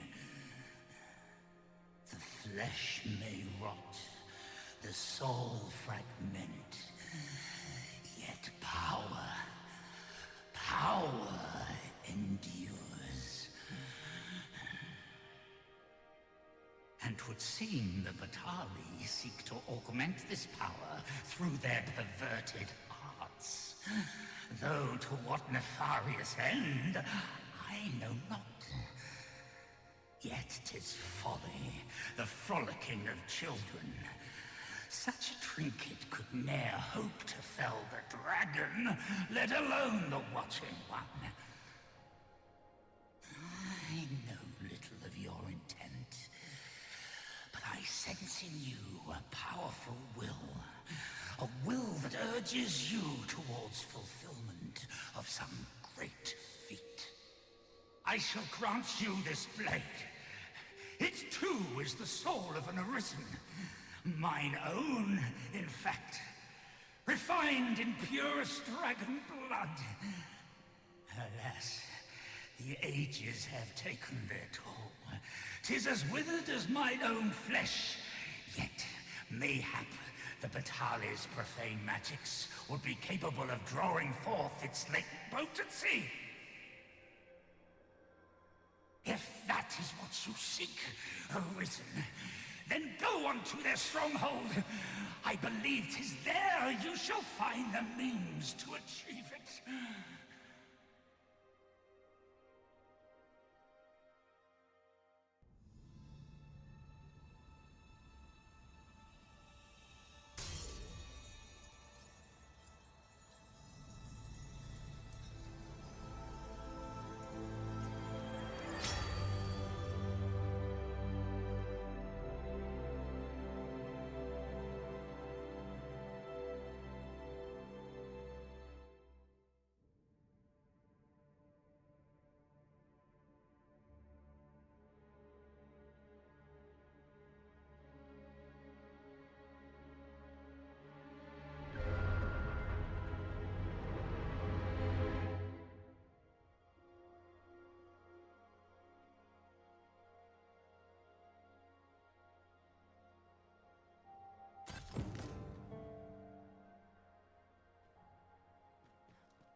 Shall we see how our village fares of late, Master?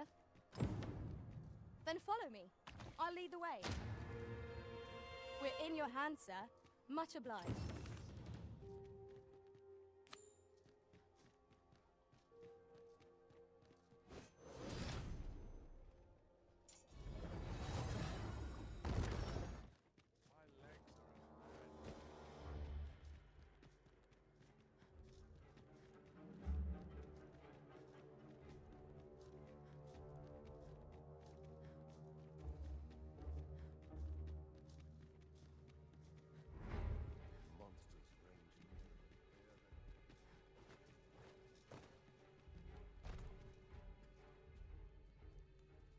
No, this is all wrong.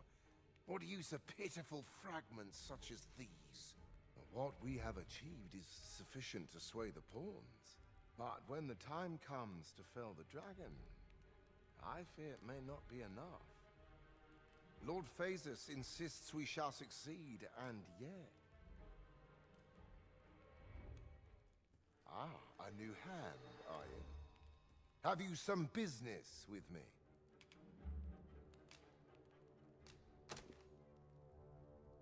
Why? 'Tis an Arisen's. This is incredible. I've never seen such a luster. But why do you possess such a thing? Where did you obtain it? No, never mind. 'Tis of no consequence. All that matters is this. With this alone, I shall be able to craft a superior godsway, the finest of all created to date. I must make haste that I might deliver it to Lord Phaesus even a moment sooner. But wait, no. I have not the worm's life crystals to restore it. Confound it all!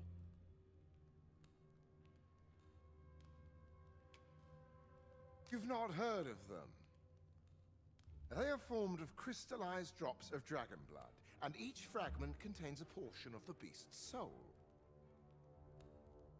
It is a requisite component of the godsway, which is formed when the souls of Arisen and Dragon are combined. Naturally, such crystals can only be obtained through the slaying of drakes and their ilk. Yet I am doubtful that Lord Phaesus would lend me his forces when the ritual is so close. We've few enough hands as 'tis. Oh, don't be ridiculous! Do you even understand what you're offering? Worm's life crystals can only be obtained from drakes. But I suppose I am in no position to decline, even if 'tis a fool's errand. Lord Phaesus is satisfied with the godsway as 'tis, you see. And as I can expect no support from him, you can expect little aid from me. Though I suppose 'twouldn't do to send you away entirely empty-handed. Feel free to take what you require from the laboratory. Now, as I've said, worm's life crystals can only be obtained from drakes and their ilk. Seek one out and fell it, if 'tis within your power. All the better if it happens to be a lesser dragon. You would be solving 2 of my problems then.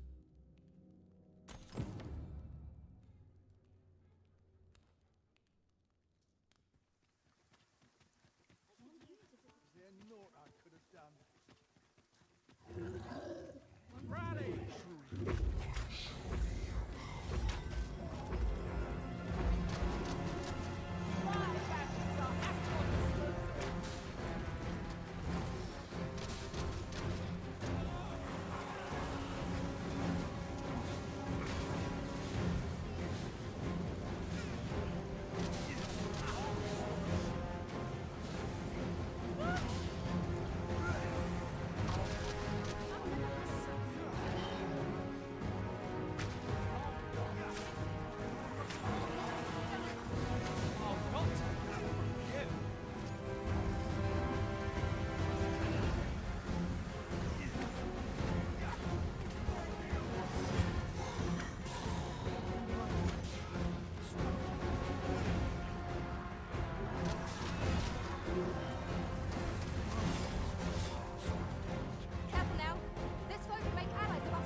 Have you obtained any worm's life crystals?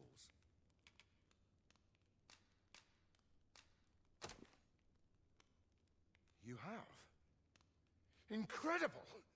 That is no small feat. I must admit, I had not thought you much chance of success. Yet here you are, and this is precisely what I require to complete my work. I shan't delay. Come by again tomorrow. By then, I will have produced a godsway of unparalleled quality.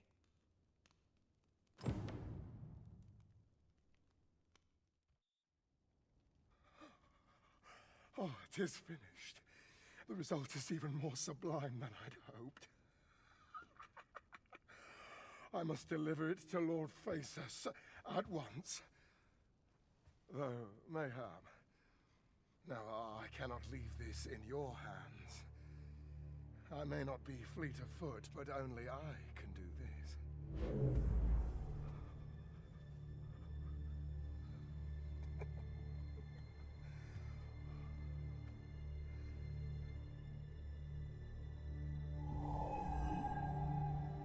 Wait, I've changed my mind. You take it. Deliver the blade to Lord Phaesus. He won't reach him in time. Go now. Make haste for Moonglint Tower. There your journey will come to an end. One way or another. How did you end up here?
What could possibly impel a being of such size to motion? Indeed. Where is it bound, I wonder? I cannot but fear it will bring ruin wherever it treads.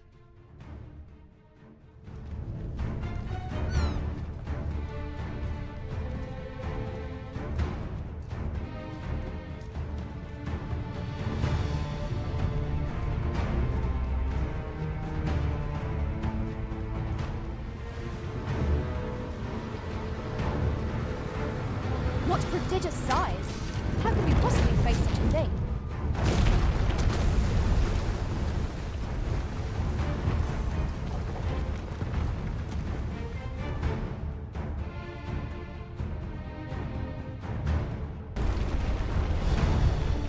What is that? It cannot be! If we do not retreat soon, I fear we are all lost. We ought press on, my lord.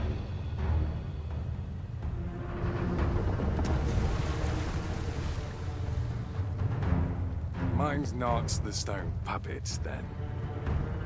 We move. It arose from the sea.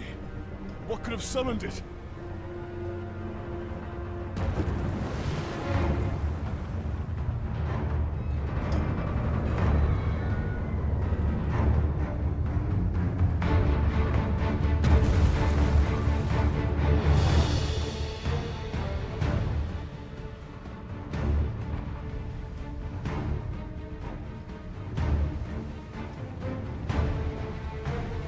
My word! What is that?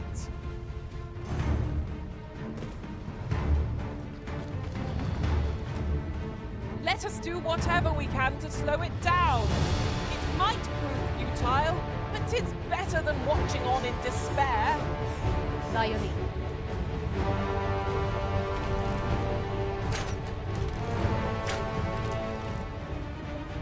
It seems to me there are plenty of places our feet might find purchase on its hulking frame.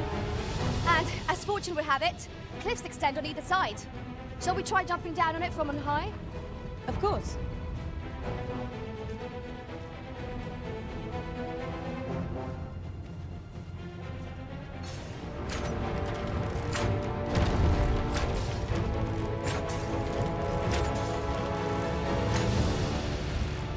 This spell will empower you with elemental magic.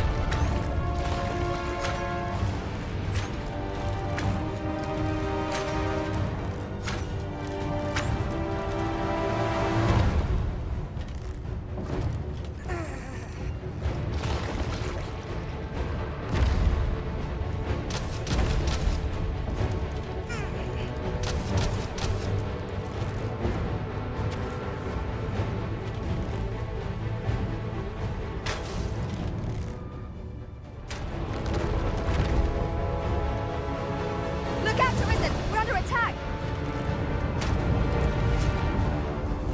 Look, Master! There are cracks in the construct's exterior. Allow me. Your aid would be appreciated.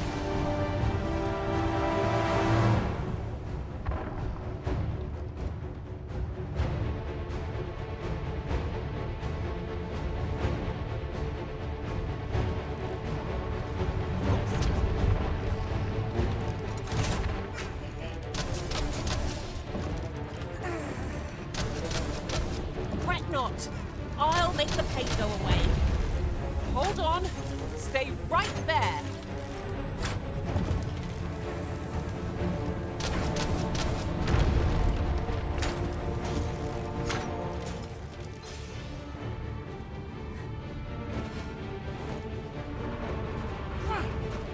The encampment is all but destroyed. Its ruinous march cannot be allowed to continue. We shall halt it together.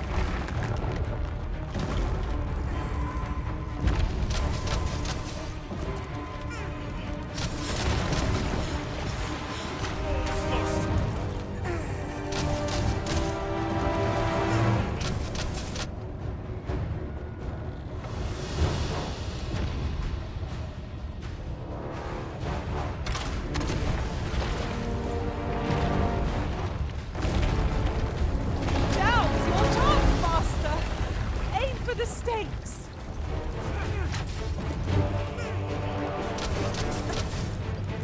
This will go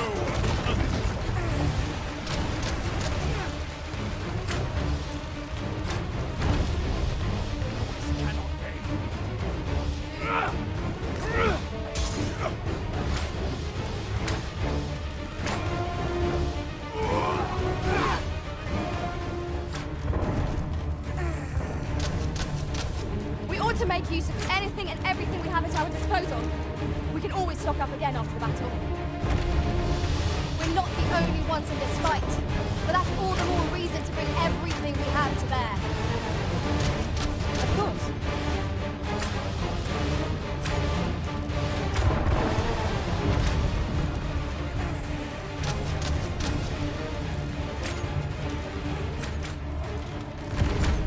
I'll not stand for this. You dare.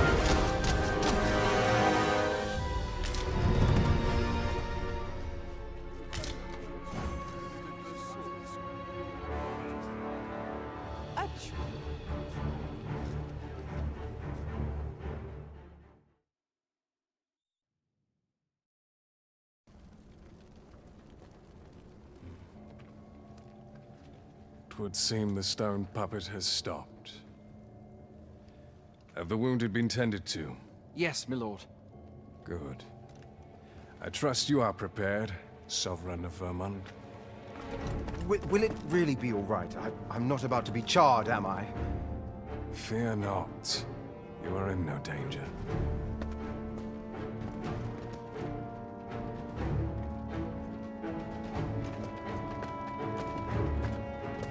dragon shall be under my control when it appears. Come. Let us press onward.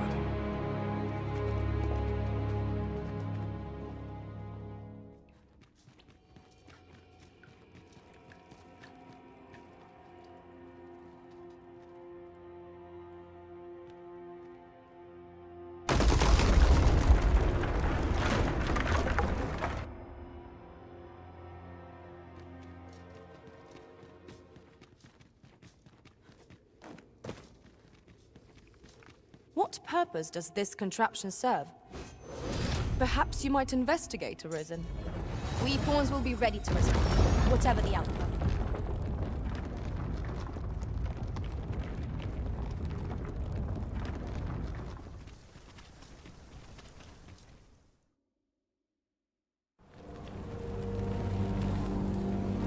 Dragon, heed my call. Your will is mine to command. Curses. This arrival of the true Arisen is most inopportune. Sovereign of Vermund, the ritual must not be disturbed. Let not the Arisen approach. You can manage that, I trust. At last, you may confront the pretender to your title, Master. I hope the man has made peace.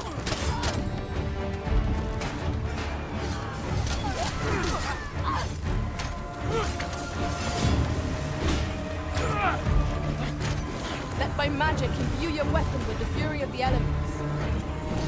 I am grateful to you, Arisen.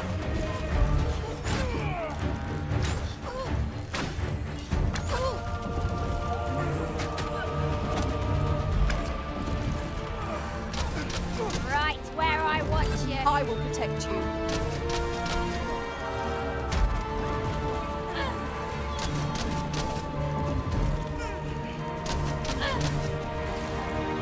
I am sorry.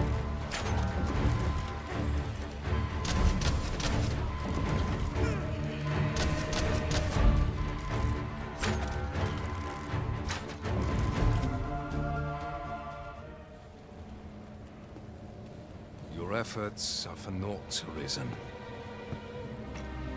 Now, simply watch as this world's hollow and fruitless order is remade by my hand.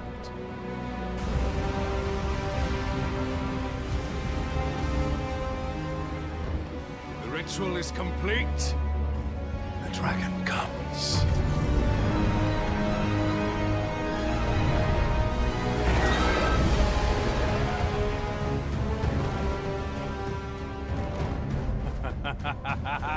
Behold! The Royce Dragon! By my power, the Dogma of Dragons is unmade.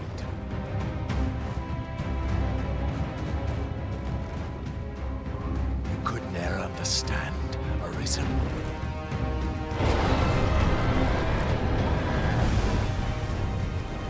We must all be freed from the vulgar order wherein the dragon's existence determines all.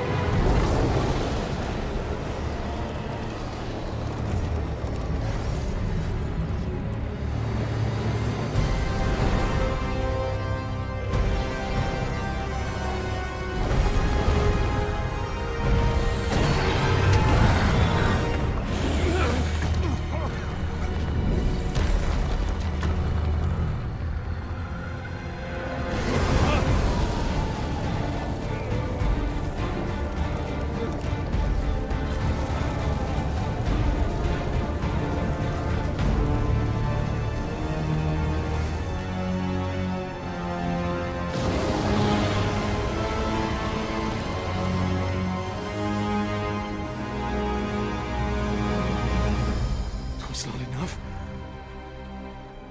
Cursed Arisen. You've doomed us all to the cycle. And you...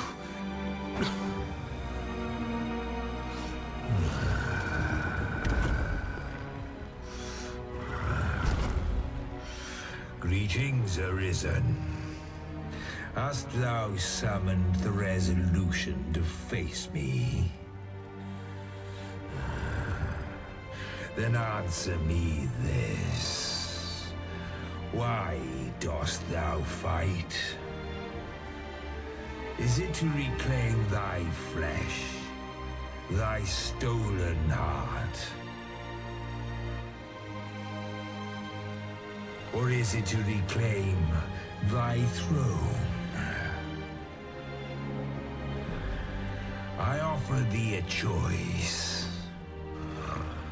Grant unto me this life in my claws, and be gone from this place. Or stand and fight. Pitiable Arisen. The time for thou to make thy choice is come. Show me the path thou wouldst walk. Go, and thou shalt live to claim thy coveted throne.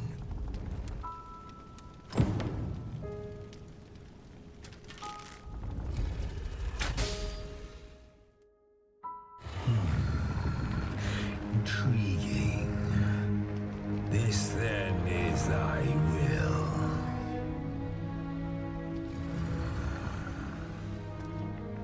Our parley is done. We must fulfill our charges. I as the dragon, and thou as the Arisen. Climb upon me. We shall depart for our true battlefield.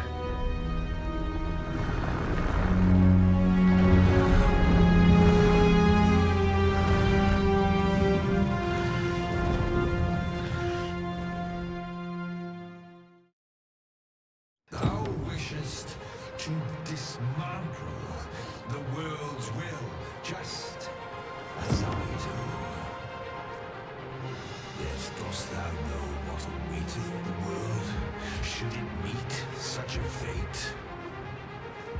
'Twould become a fleeting, fragile, vacuous thing, bereft of the cycle. Naught would be born into its same chaos, great and terrible. Surviving in such a world would be no simple matter.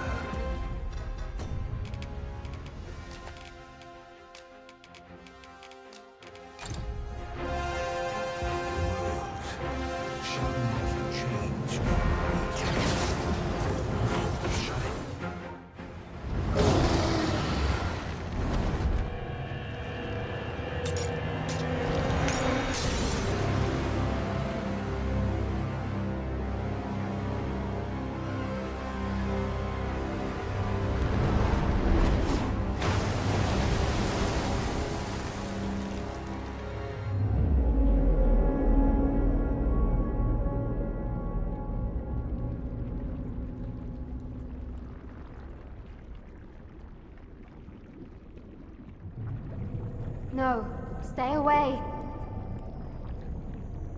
Pray. Turn back. Leave now, while you can.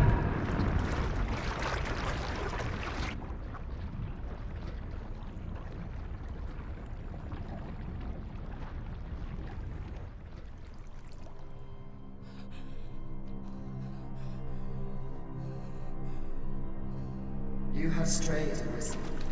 And for what? Lest you forget. You have a world where you belong. There, you are to fell the great evil in your path and rule the people as their sovereign. For that is who you are. And it is my wish that you should live out that life of purpose. The time has come for you to return. Go. My children shall see you there safely. Let us go home. Together. To a world under your rightful rule. world all your own.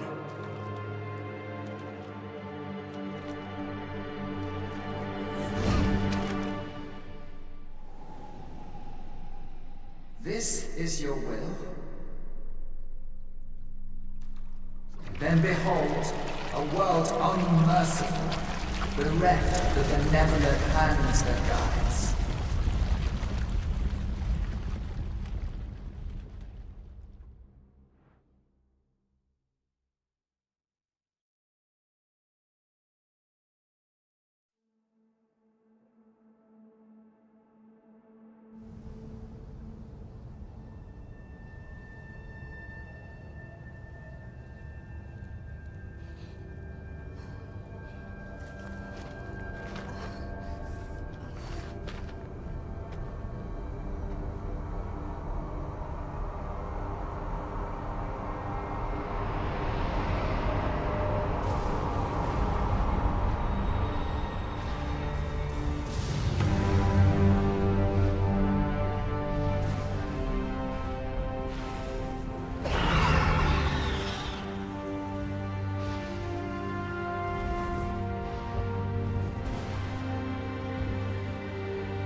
You find it strange.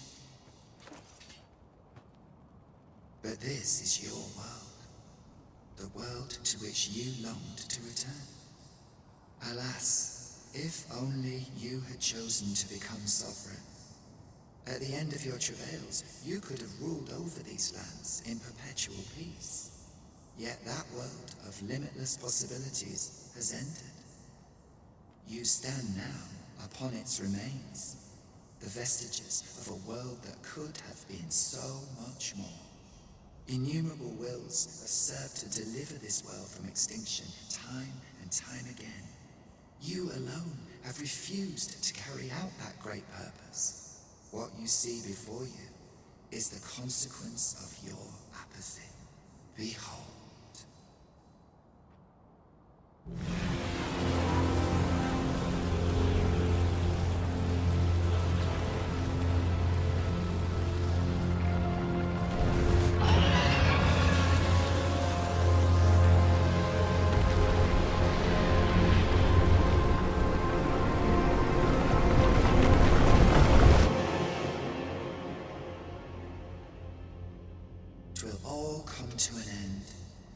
As it has failed to be chosen, and as 'twill ne'er be read, this world will soon cease to exist.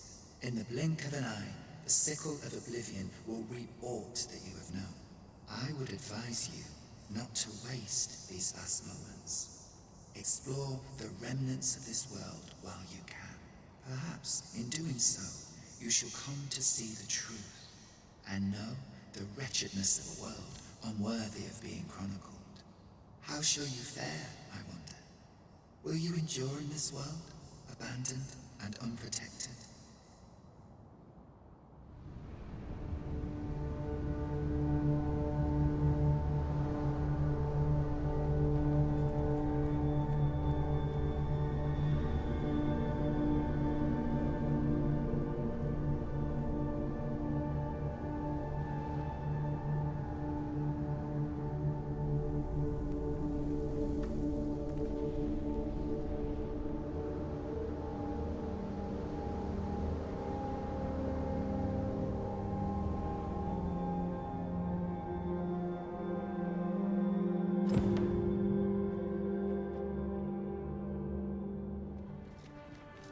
What has become of the world? Would that there was someone who could explain this madness. Come to think of it, did not Seratheus speak of releasing the world from its bonds in the Seafloor Shrine? If this is indeed the world unbound, then perhaps we ought to seek out his wisdom. 'Tis hard to find my footing in this darkness.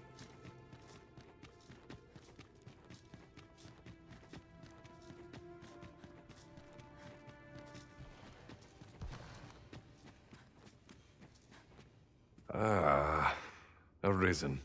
You yet live.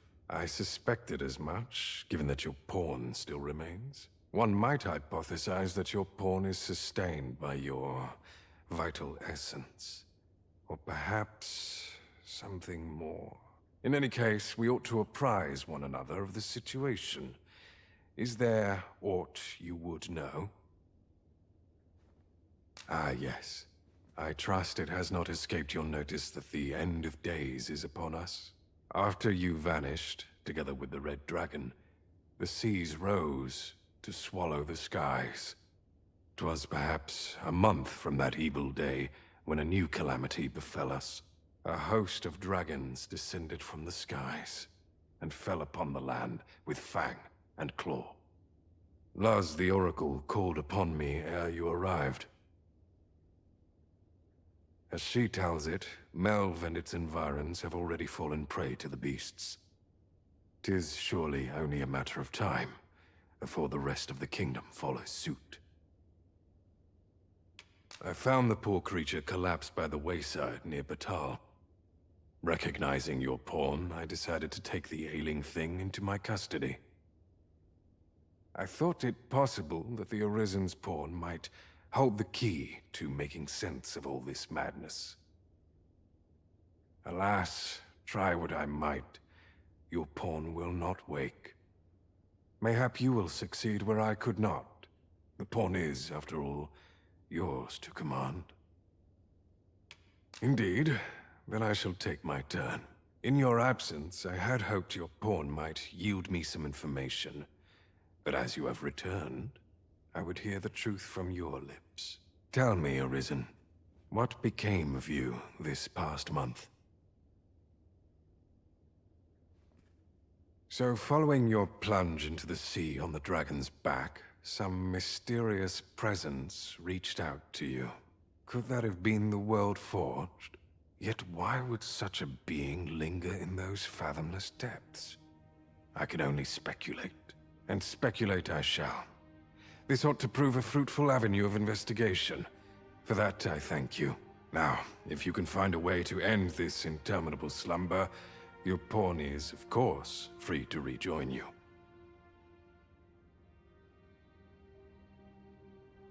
Oh, Master. How long I've slept?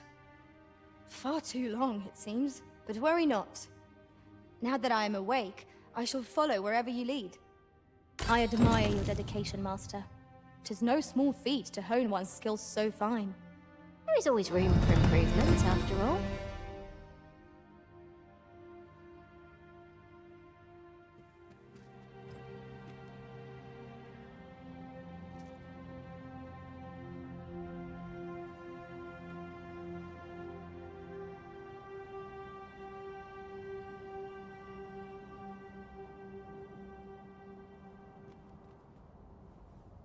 Have you forgotten something, Arisen? You're looking rather lost.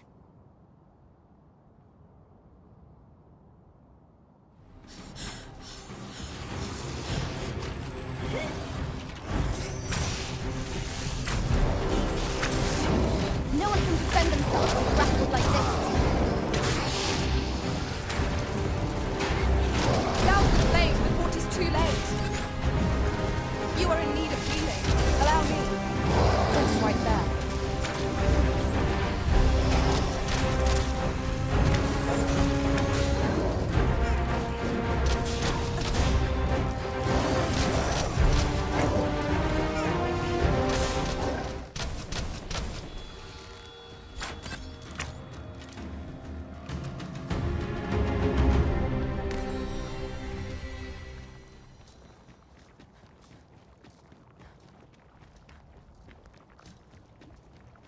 No longer do I feel the probing gaze of the Watching One. Is this your doing, newest of the Arisen? I am he who brought the dragon low, and o'er its bones raised the proud kingdom of vermin. Despite the magnitude of my feat, I was dissatisfied and sought ere greater heights, till at last I ruled the world entire. Thus did I come to know of the Watching One. The being by whose many eyes and ears no one or thing in this world goes unobserved. As to the purpose with which they watch, I know not. Yet I did divine one thing. This world has lain neath the Watching One's unwavering gaze ere the dawn of its history. I despaired at this discovery, for if all is but a stage, did that not render my hard-won glories, my throne astride the world, mere spectacles for the all-seeing eye to watch? Aye, 'twas all a farce, and I, the fool, exulting in my wooden crown. Do you understand, newest of the Arisen? This is why I sought to fell the Watching One.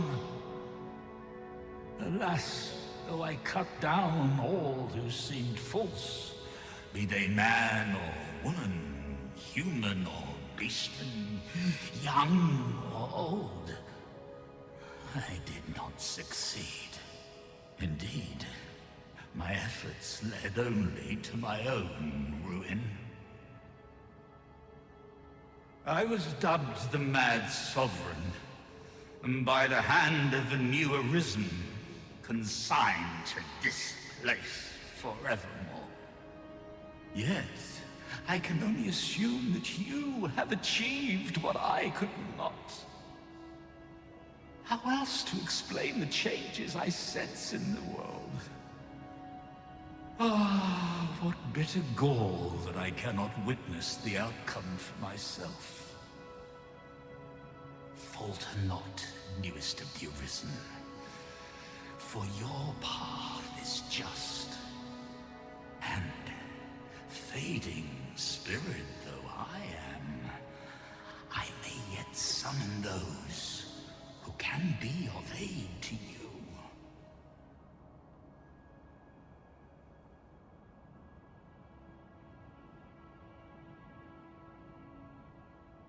I see you have returned, Arisen One. The Mad Sovereign has called, and so we answer. If you would save the people of this world from ruin, lead them here.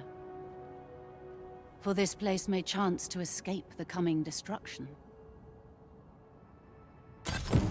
I imagine the people of this world will welcome the tidings that there is a place of refuge awaiting them. It is as you say.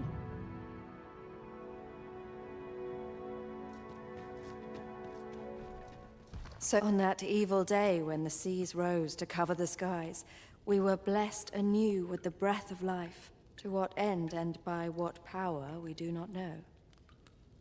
We can only assume that there is some purpose left to us. Now, to what do we owe the pleasure of this visit? You would have the people of this nation abandon their homeland to seek sanctuary elsewhere. 'Tis no small thing you ask of us. We will require some time to consider. For now, prithee speak with Sir Manella. You will doubtless find her patrolling the city. Her assistance will be indispensable if we are to undertake the evacuation of Bakbatal and the checkpoint rest town.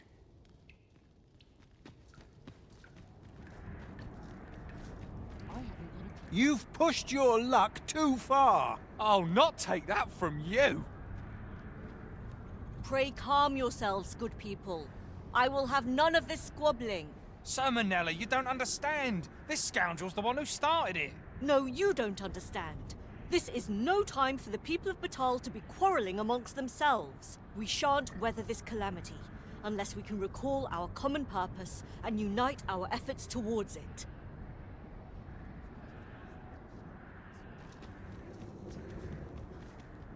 Ah, Sir Arisen. You are returned, I see. The people despair at the state of the world, and that despair easily gives way to anger. I maintain order as best I can, but for every fire I extinguish, it seems 3 more are incited behind my back. But enough of my woes. What brings you here? You wish us to evacuate? Mayhap the idea merits some thought. After all, if we sit on our haunches, 'tis likely only a matter of time before we share the fate of Mel. Alas, the people of Batal are far from united in purpose at present. Should we proceed, unheeding of their divisions, I fear that our efforts would come undone ere long. With every soul at their wits' end, conflict is like to spark at the slightest provocation. As such, before we take any measures, I would have you walk amongst the people, Sir Arisen. Behold their plight with your own eyes, and should you encounter any discord, pray do aught you can to resolve the people's quarrels and assuage their fears. Such efforts will doubtless allow the evacuation to proceed all the more smoothly. As for me, my work here is far from done. Let us part ways for now, and reconvene when you have accomplished all you can. Flared tempers are understandable given the circumstances. Let us aid in mediating the quarrels arising in Batal. I've had well enough of your nitpicking. I reckon the world would be better off without you.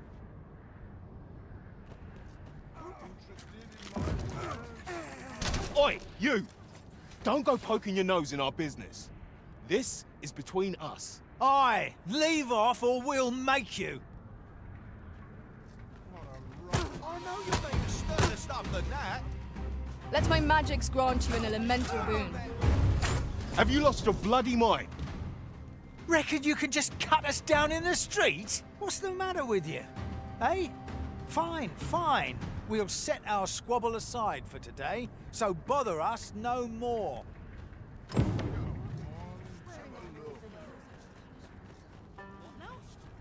You there! You couldn't have come at a better time. Put this upstart in his place for me, won't you? Go on, lay into him. If that's what you think, why don't you mind your own business? Aye, clear off. Pretty words shan't fill our bellies. This is no business of yours. Be gone! Now, Nara, let's not be too hasty. If we are to duel, we ought to have a witness. Otherwise, who's to say the victor fought with honor? Aye, true enough. Without a witness, either of us could simply kill the other, then disavow the use of any underhandedness. Well, sir, what say you? Will you watch over us while I take this scoundrel to task? You have my gratitude, sir. Let us delay no further. Come, Scario. Prepare yourself. Have at you!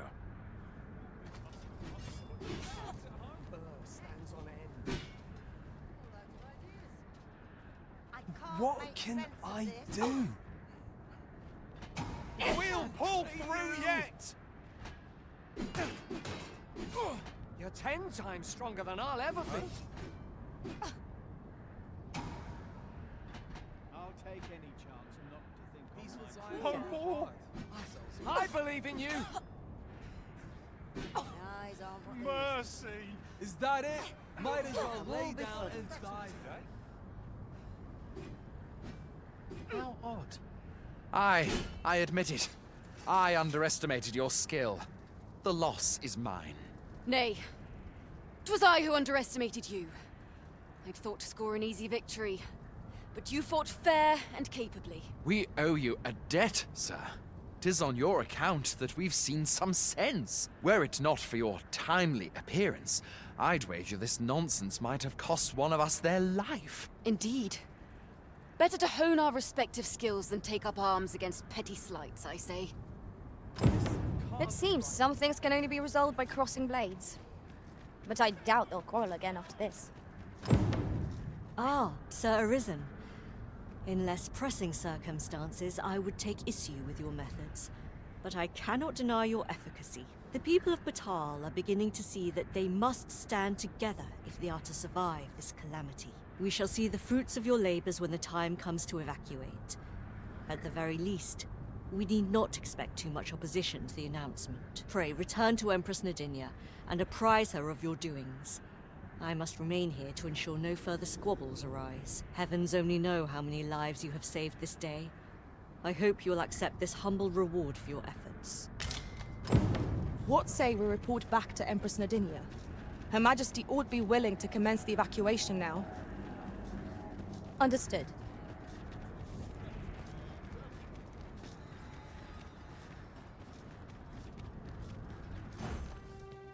One of our ministers informs us that you have been espied in the city, resolving the people's troubles. You have our gratitude for your efforts, which have doubtless bettered the fate of this nation and its citizenry. Your journey continues, does it not? We wish you good fortune on your travels, wheresoe'er they may take you. Yet, ere we part ways, we would make another request of you. It regards Lord Phases. Though we have implored the man to join the evacuation, he has staunchly refused to leave this land behind. We thought that he might be more inclined to heed your words, as our own have fallen on deaf ears. Would you be willing to call on him in our stead? Of course, you are free to decline if our proposal is an unwelcome one.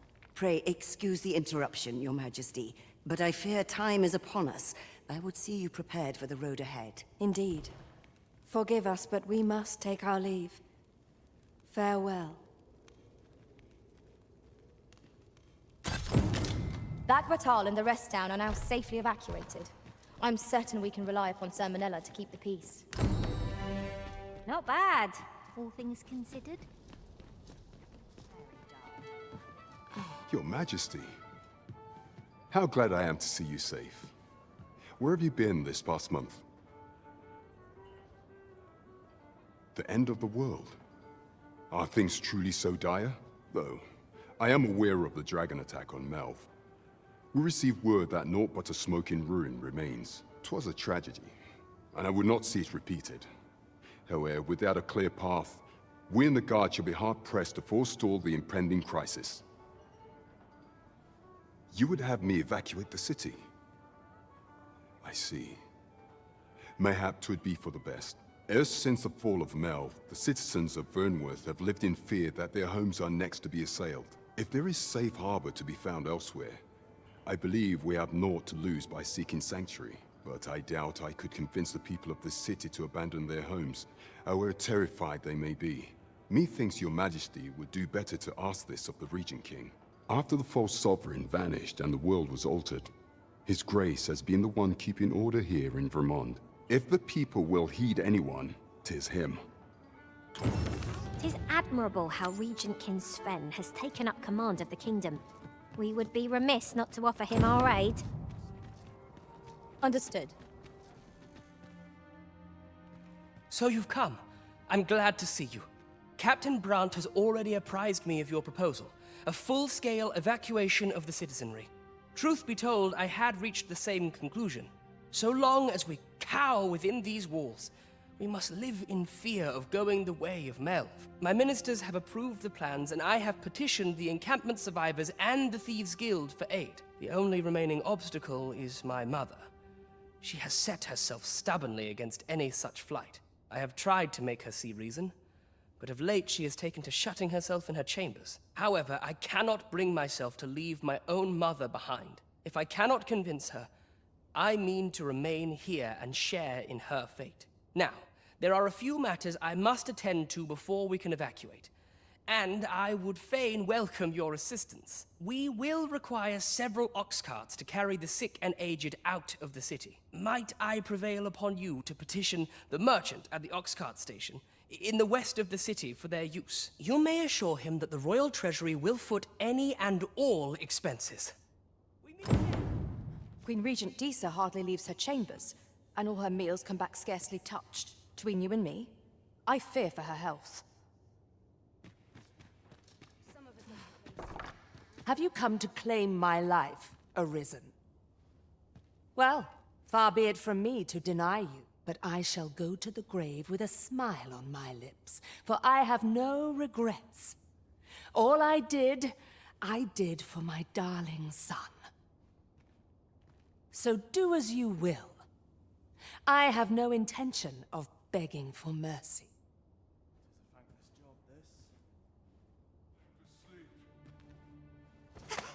What are you doing?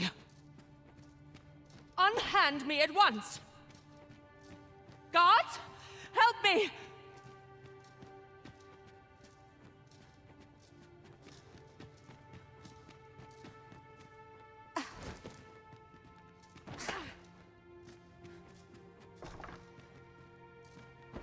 You have brought Mother to me. I see. My thanks, friend. You have done me a great service. Sven. You may leave us. Now that we can speak without a door twixt us, I am confident that I can persuade her. Mother, I beg you, join the evacuation. You need not fall with this city. I would not see you take your crimes wholly on your own shoulders. That weight is as much mine to bear as 'tis yours. My son, you truly would make a fine and goodly ruler. Your kindness will save many lives. Of that I have no doubt. Be gone with you, ruffian. These carts are mine. I paid good gold for them. And if you think I'll surrender a single one, you'd best think again. I require the use of all of them to transport my wealth to safety. Begging your pardon, sir, but I've just sold off my last cart. That fellow over there gave me a handsome price for half a dozen of them.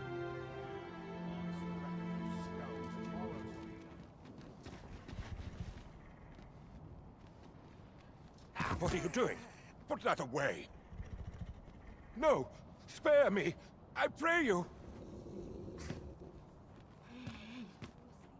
I fear for my life. I've been on my feet all... Well, reckon he won't be coming back here in a hurry. As a matter of fact, I'd like to thank you for that. It didn't sit right, see? Having my wares claimed by some puffed-up minister trying to save his own skin. Anyhow, as long as I've got my gold, who takes the carts is no concern of mine. And if that craven comes crawling back, I'll tell him bandits took them. They say a crisis reveals one's true character, but that man was no less miserably selfish than he always seemed. You have my support. I'd sooner stay out of the back. Ah, you've returned. How fares your procurement of those carts? You do? My thanks. That puts paid to the last of our preparations. I will inform the citizenry forthwith. Yet it would seem there is far more at stake. What has become of this world? Our people fear for the future. We cannot be sure we will be safe here. Yet this place is all we know. All we have. You think we need to evacuate? I see. And you know of a place where we might find refuge? I should gladly follow you, but I fear my father will not be so easily persuaded. Nonetheless, we can but try. Come. As arborist, Sir Taliesin is the leader of the Elven people. Let us follow our guide that we might speak with him. You have my support. Findernar, ne veo norwende lis kemen, moriven lis irumar meltol metara. Kasinke telpi nun finaler, nun mor arta her. Karilm ilmen arkael, silfa nambawe nun kalael alame, angadur sindi. Mornambwe roth enfane ava silmines fana, erurne kemen malantar ingadur, Fielis lintan morivin nun we ingerina? Kemenindor canian irils aldekar. Eteler lea fermor eldalia eralotte. Ondovana alvekil eteler ne anler ailami.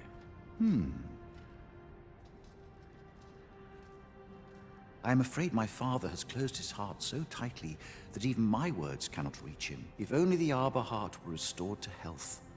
Perhaps he might be persuaded. Lungtena peli telume. Ondovana alvekil eteler ne anler ailami. Fionar elwe arfarne nenwen sur orne? Alcarwa firnun eldaya menelume sur carilm. Vanelin hyror soron. Sorne anfameltol. Nullis amanda kill angadur femor. The elves have evacuated, leaving their ancestral home behind. But surely their survival is worth such a cost. Outstanding.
So, you would await the end here.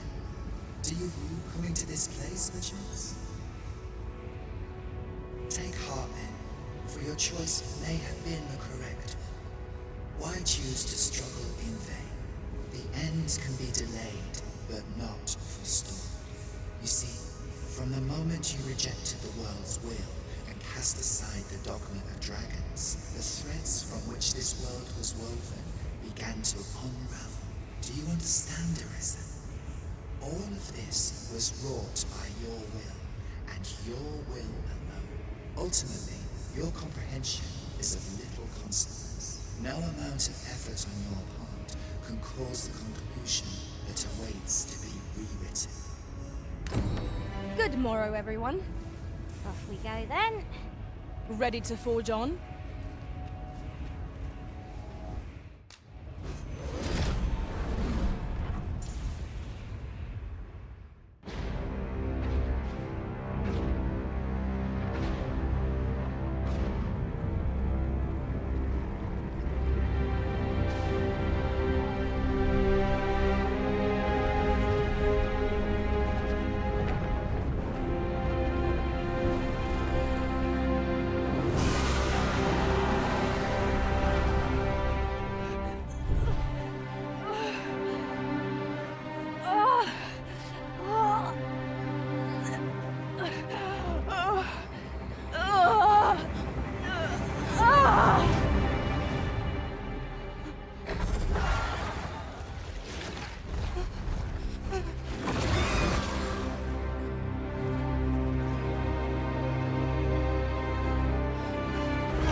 Master!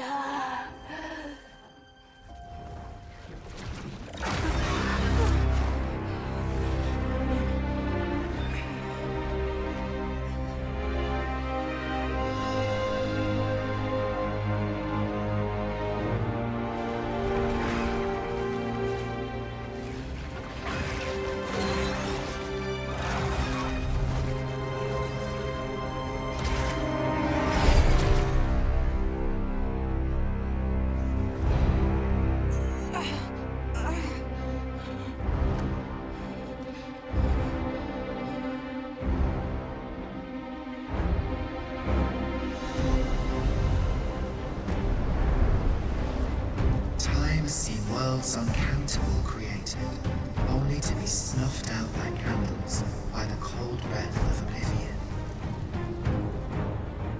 Eventually, the Great Will tired of witnessing this. It sought to overturn oblivion by granting unto it a role, a duty, an identity. I speak of the dragon. By the Great Will does the dragon create a cycle, allowing it to forestall the end of this world time and time again. Yes, Arisen, this world has been safeguarded by the dragon all along. You yourself were chosen to form a part of this cycle. The Arisen is selected by the Great Will to play the role of the dragon's counterpart. That is how this world is built.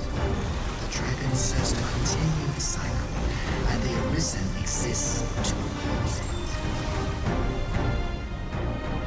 This is the true meaning of the dragon's dogma.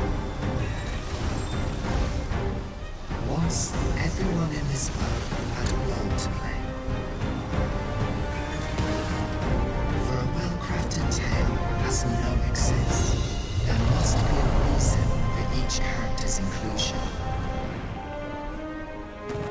Yet, this means that should even one of these characters stray from their assigned role, the tale entire will unravel. And if it does, their world will end. Such is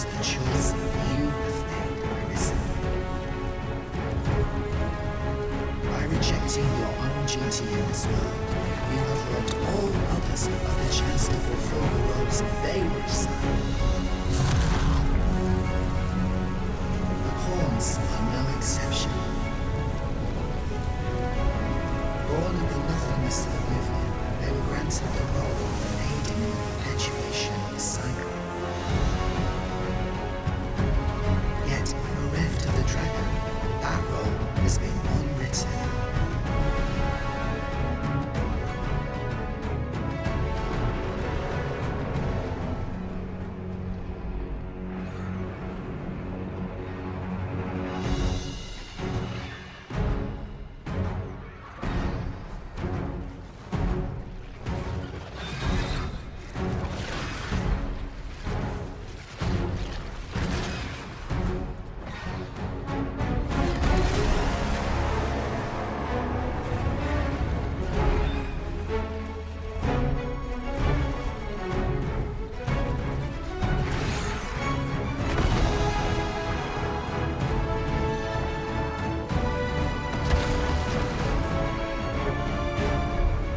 Tis clear to me now, Arisen. I am no longer a mere vessel. Your great will has imbued me with a lesser will of my own. Will is power. 'Tis the means to shape the world as one desires.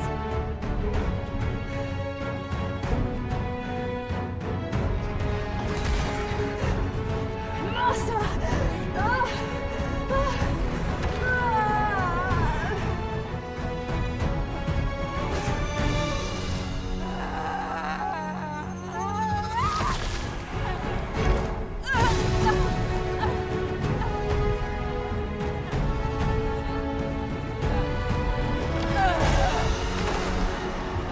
Oblivion fades. This tale's end has been unwritten. My heart, it aches.